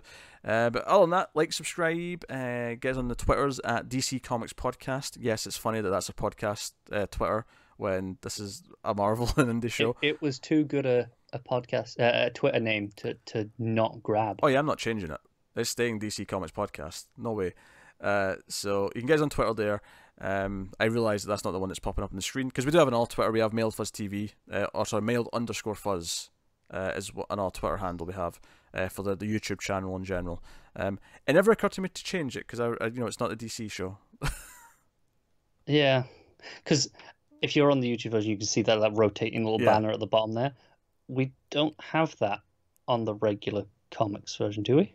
No, we do, but it's in a different profile. So that this 2-man version that we've got doesn't have that built into it yet. Oh, yeah. Next week. It wouldn't take long, but it never occurred to me that I had to do it. Yeah. So next week. Hey, so yeah, it's been a hell of a first episode. Obviously next week will be more the regular format, and we can settle in a little bit. I expect next week's will be a bit shorter because we won't have that 30-40 minute here's what's coming up in the next few months section. Yeah. That we did. So hopefully we can get it down to about 2 hours, so we don't have to split the audio version, and that'll be a nice length going forward. But that is us. That is the first episode of Elsewhere in the Multiverse. Hopefully you had some fun here and enjoyed it. Feel free to comment and talk to us about the books. And yeah, that's it. And if you are big Marvel fans and you definitely know more than we do about some of this shit, feel free to fill us in, be nice about it, and that's all we ask. And we're sorry if we say stupid shit, because we don't know any better. I'm not that sorry. I mean, I'm sorry if we say stupid shit about not knowing things. I mean, I'm not sorry for the stupid DC comparisons. I'll make those all day. Oh, sure, yeah. But no, I mean, not knowing this stuff and just jumping in is part of just getting into comics, to be honest. Yeah, it's a little bit different. I feel like, in terms of, people making the podcasts typically have a firmer grasp than we do on that stuff. Maybe that's part of the fun, is that we're discovering this to an extent as we go. Yeah. Obviously, there's some stuff I've read, but not anywhere near as much as DC. I was looking at my... because I keep track of how many comics I read, and I was looking at my stats. I can't remember what the exact numbers were off the top of my head, but it was like I read 650 or whatever comics this in 2018, and only 90 of them were Marvel.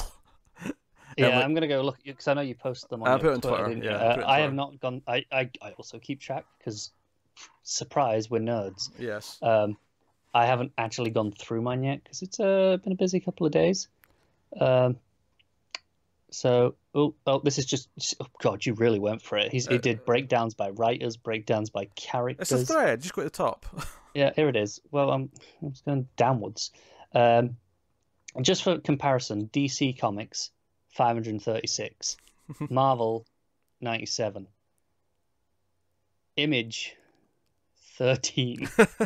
Look, I didn't read enough non-superhero books this 2018, so that's part of the reason for this show, to keep me going with reading more stuff. You have already read, today, between in the last couple of days, between Skyward and Die, 10 issues. No, Skyward's 2018. That's part of that 13. That's part of that. Oh, Jesus. Well, because Dark Horse is Black Hammer, so that's Dark Horse. Yeah, books. That's Dark Horse, but that's why I didn't mention that then. But 9 of your 13 were Skyward. Yes.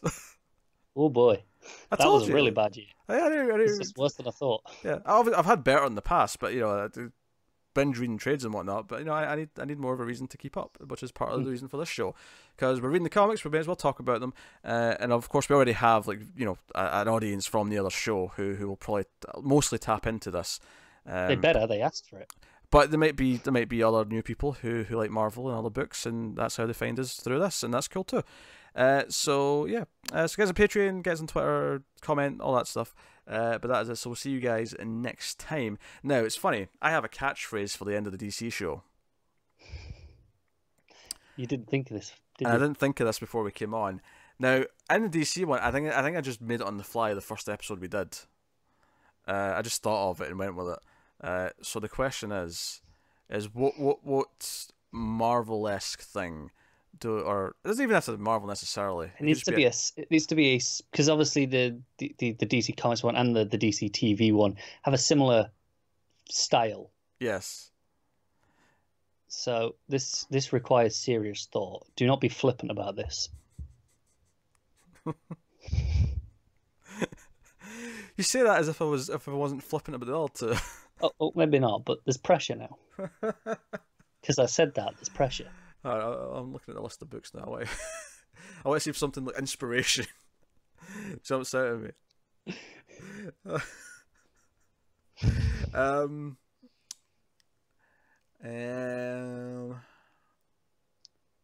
Coming soon. Catchphrase is coming soon. You'll get it. You'll get it later. Damn it! I've been put on the spot. Yeah. of all the things you prepared for this show. I know. I didn't think You of a catchphrase always to forget end the on. catchphrase. Damn it. I mean, if it makes you feel any better, listeners, it took him till like the movies of Star Trek to decide on one for that. We got through all of the original series before he decided on one. So, and it was the most obvious thing ever as well. It's not like I put that much thought into it. Where it was like, no, a fancy he just joke. caved and went with the obvious one. So don't expect it anytime soon. And if you, I mean, it probably won't be a good one anyway. You're making me want to drag this out till I think of something. I know. This is on you. That's lingering at the end is on you. Just accept that you can think about it over the week.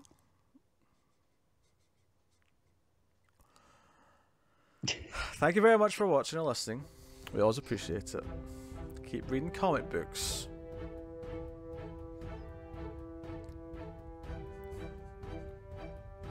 Goodbye.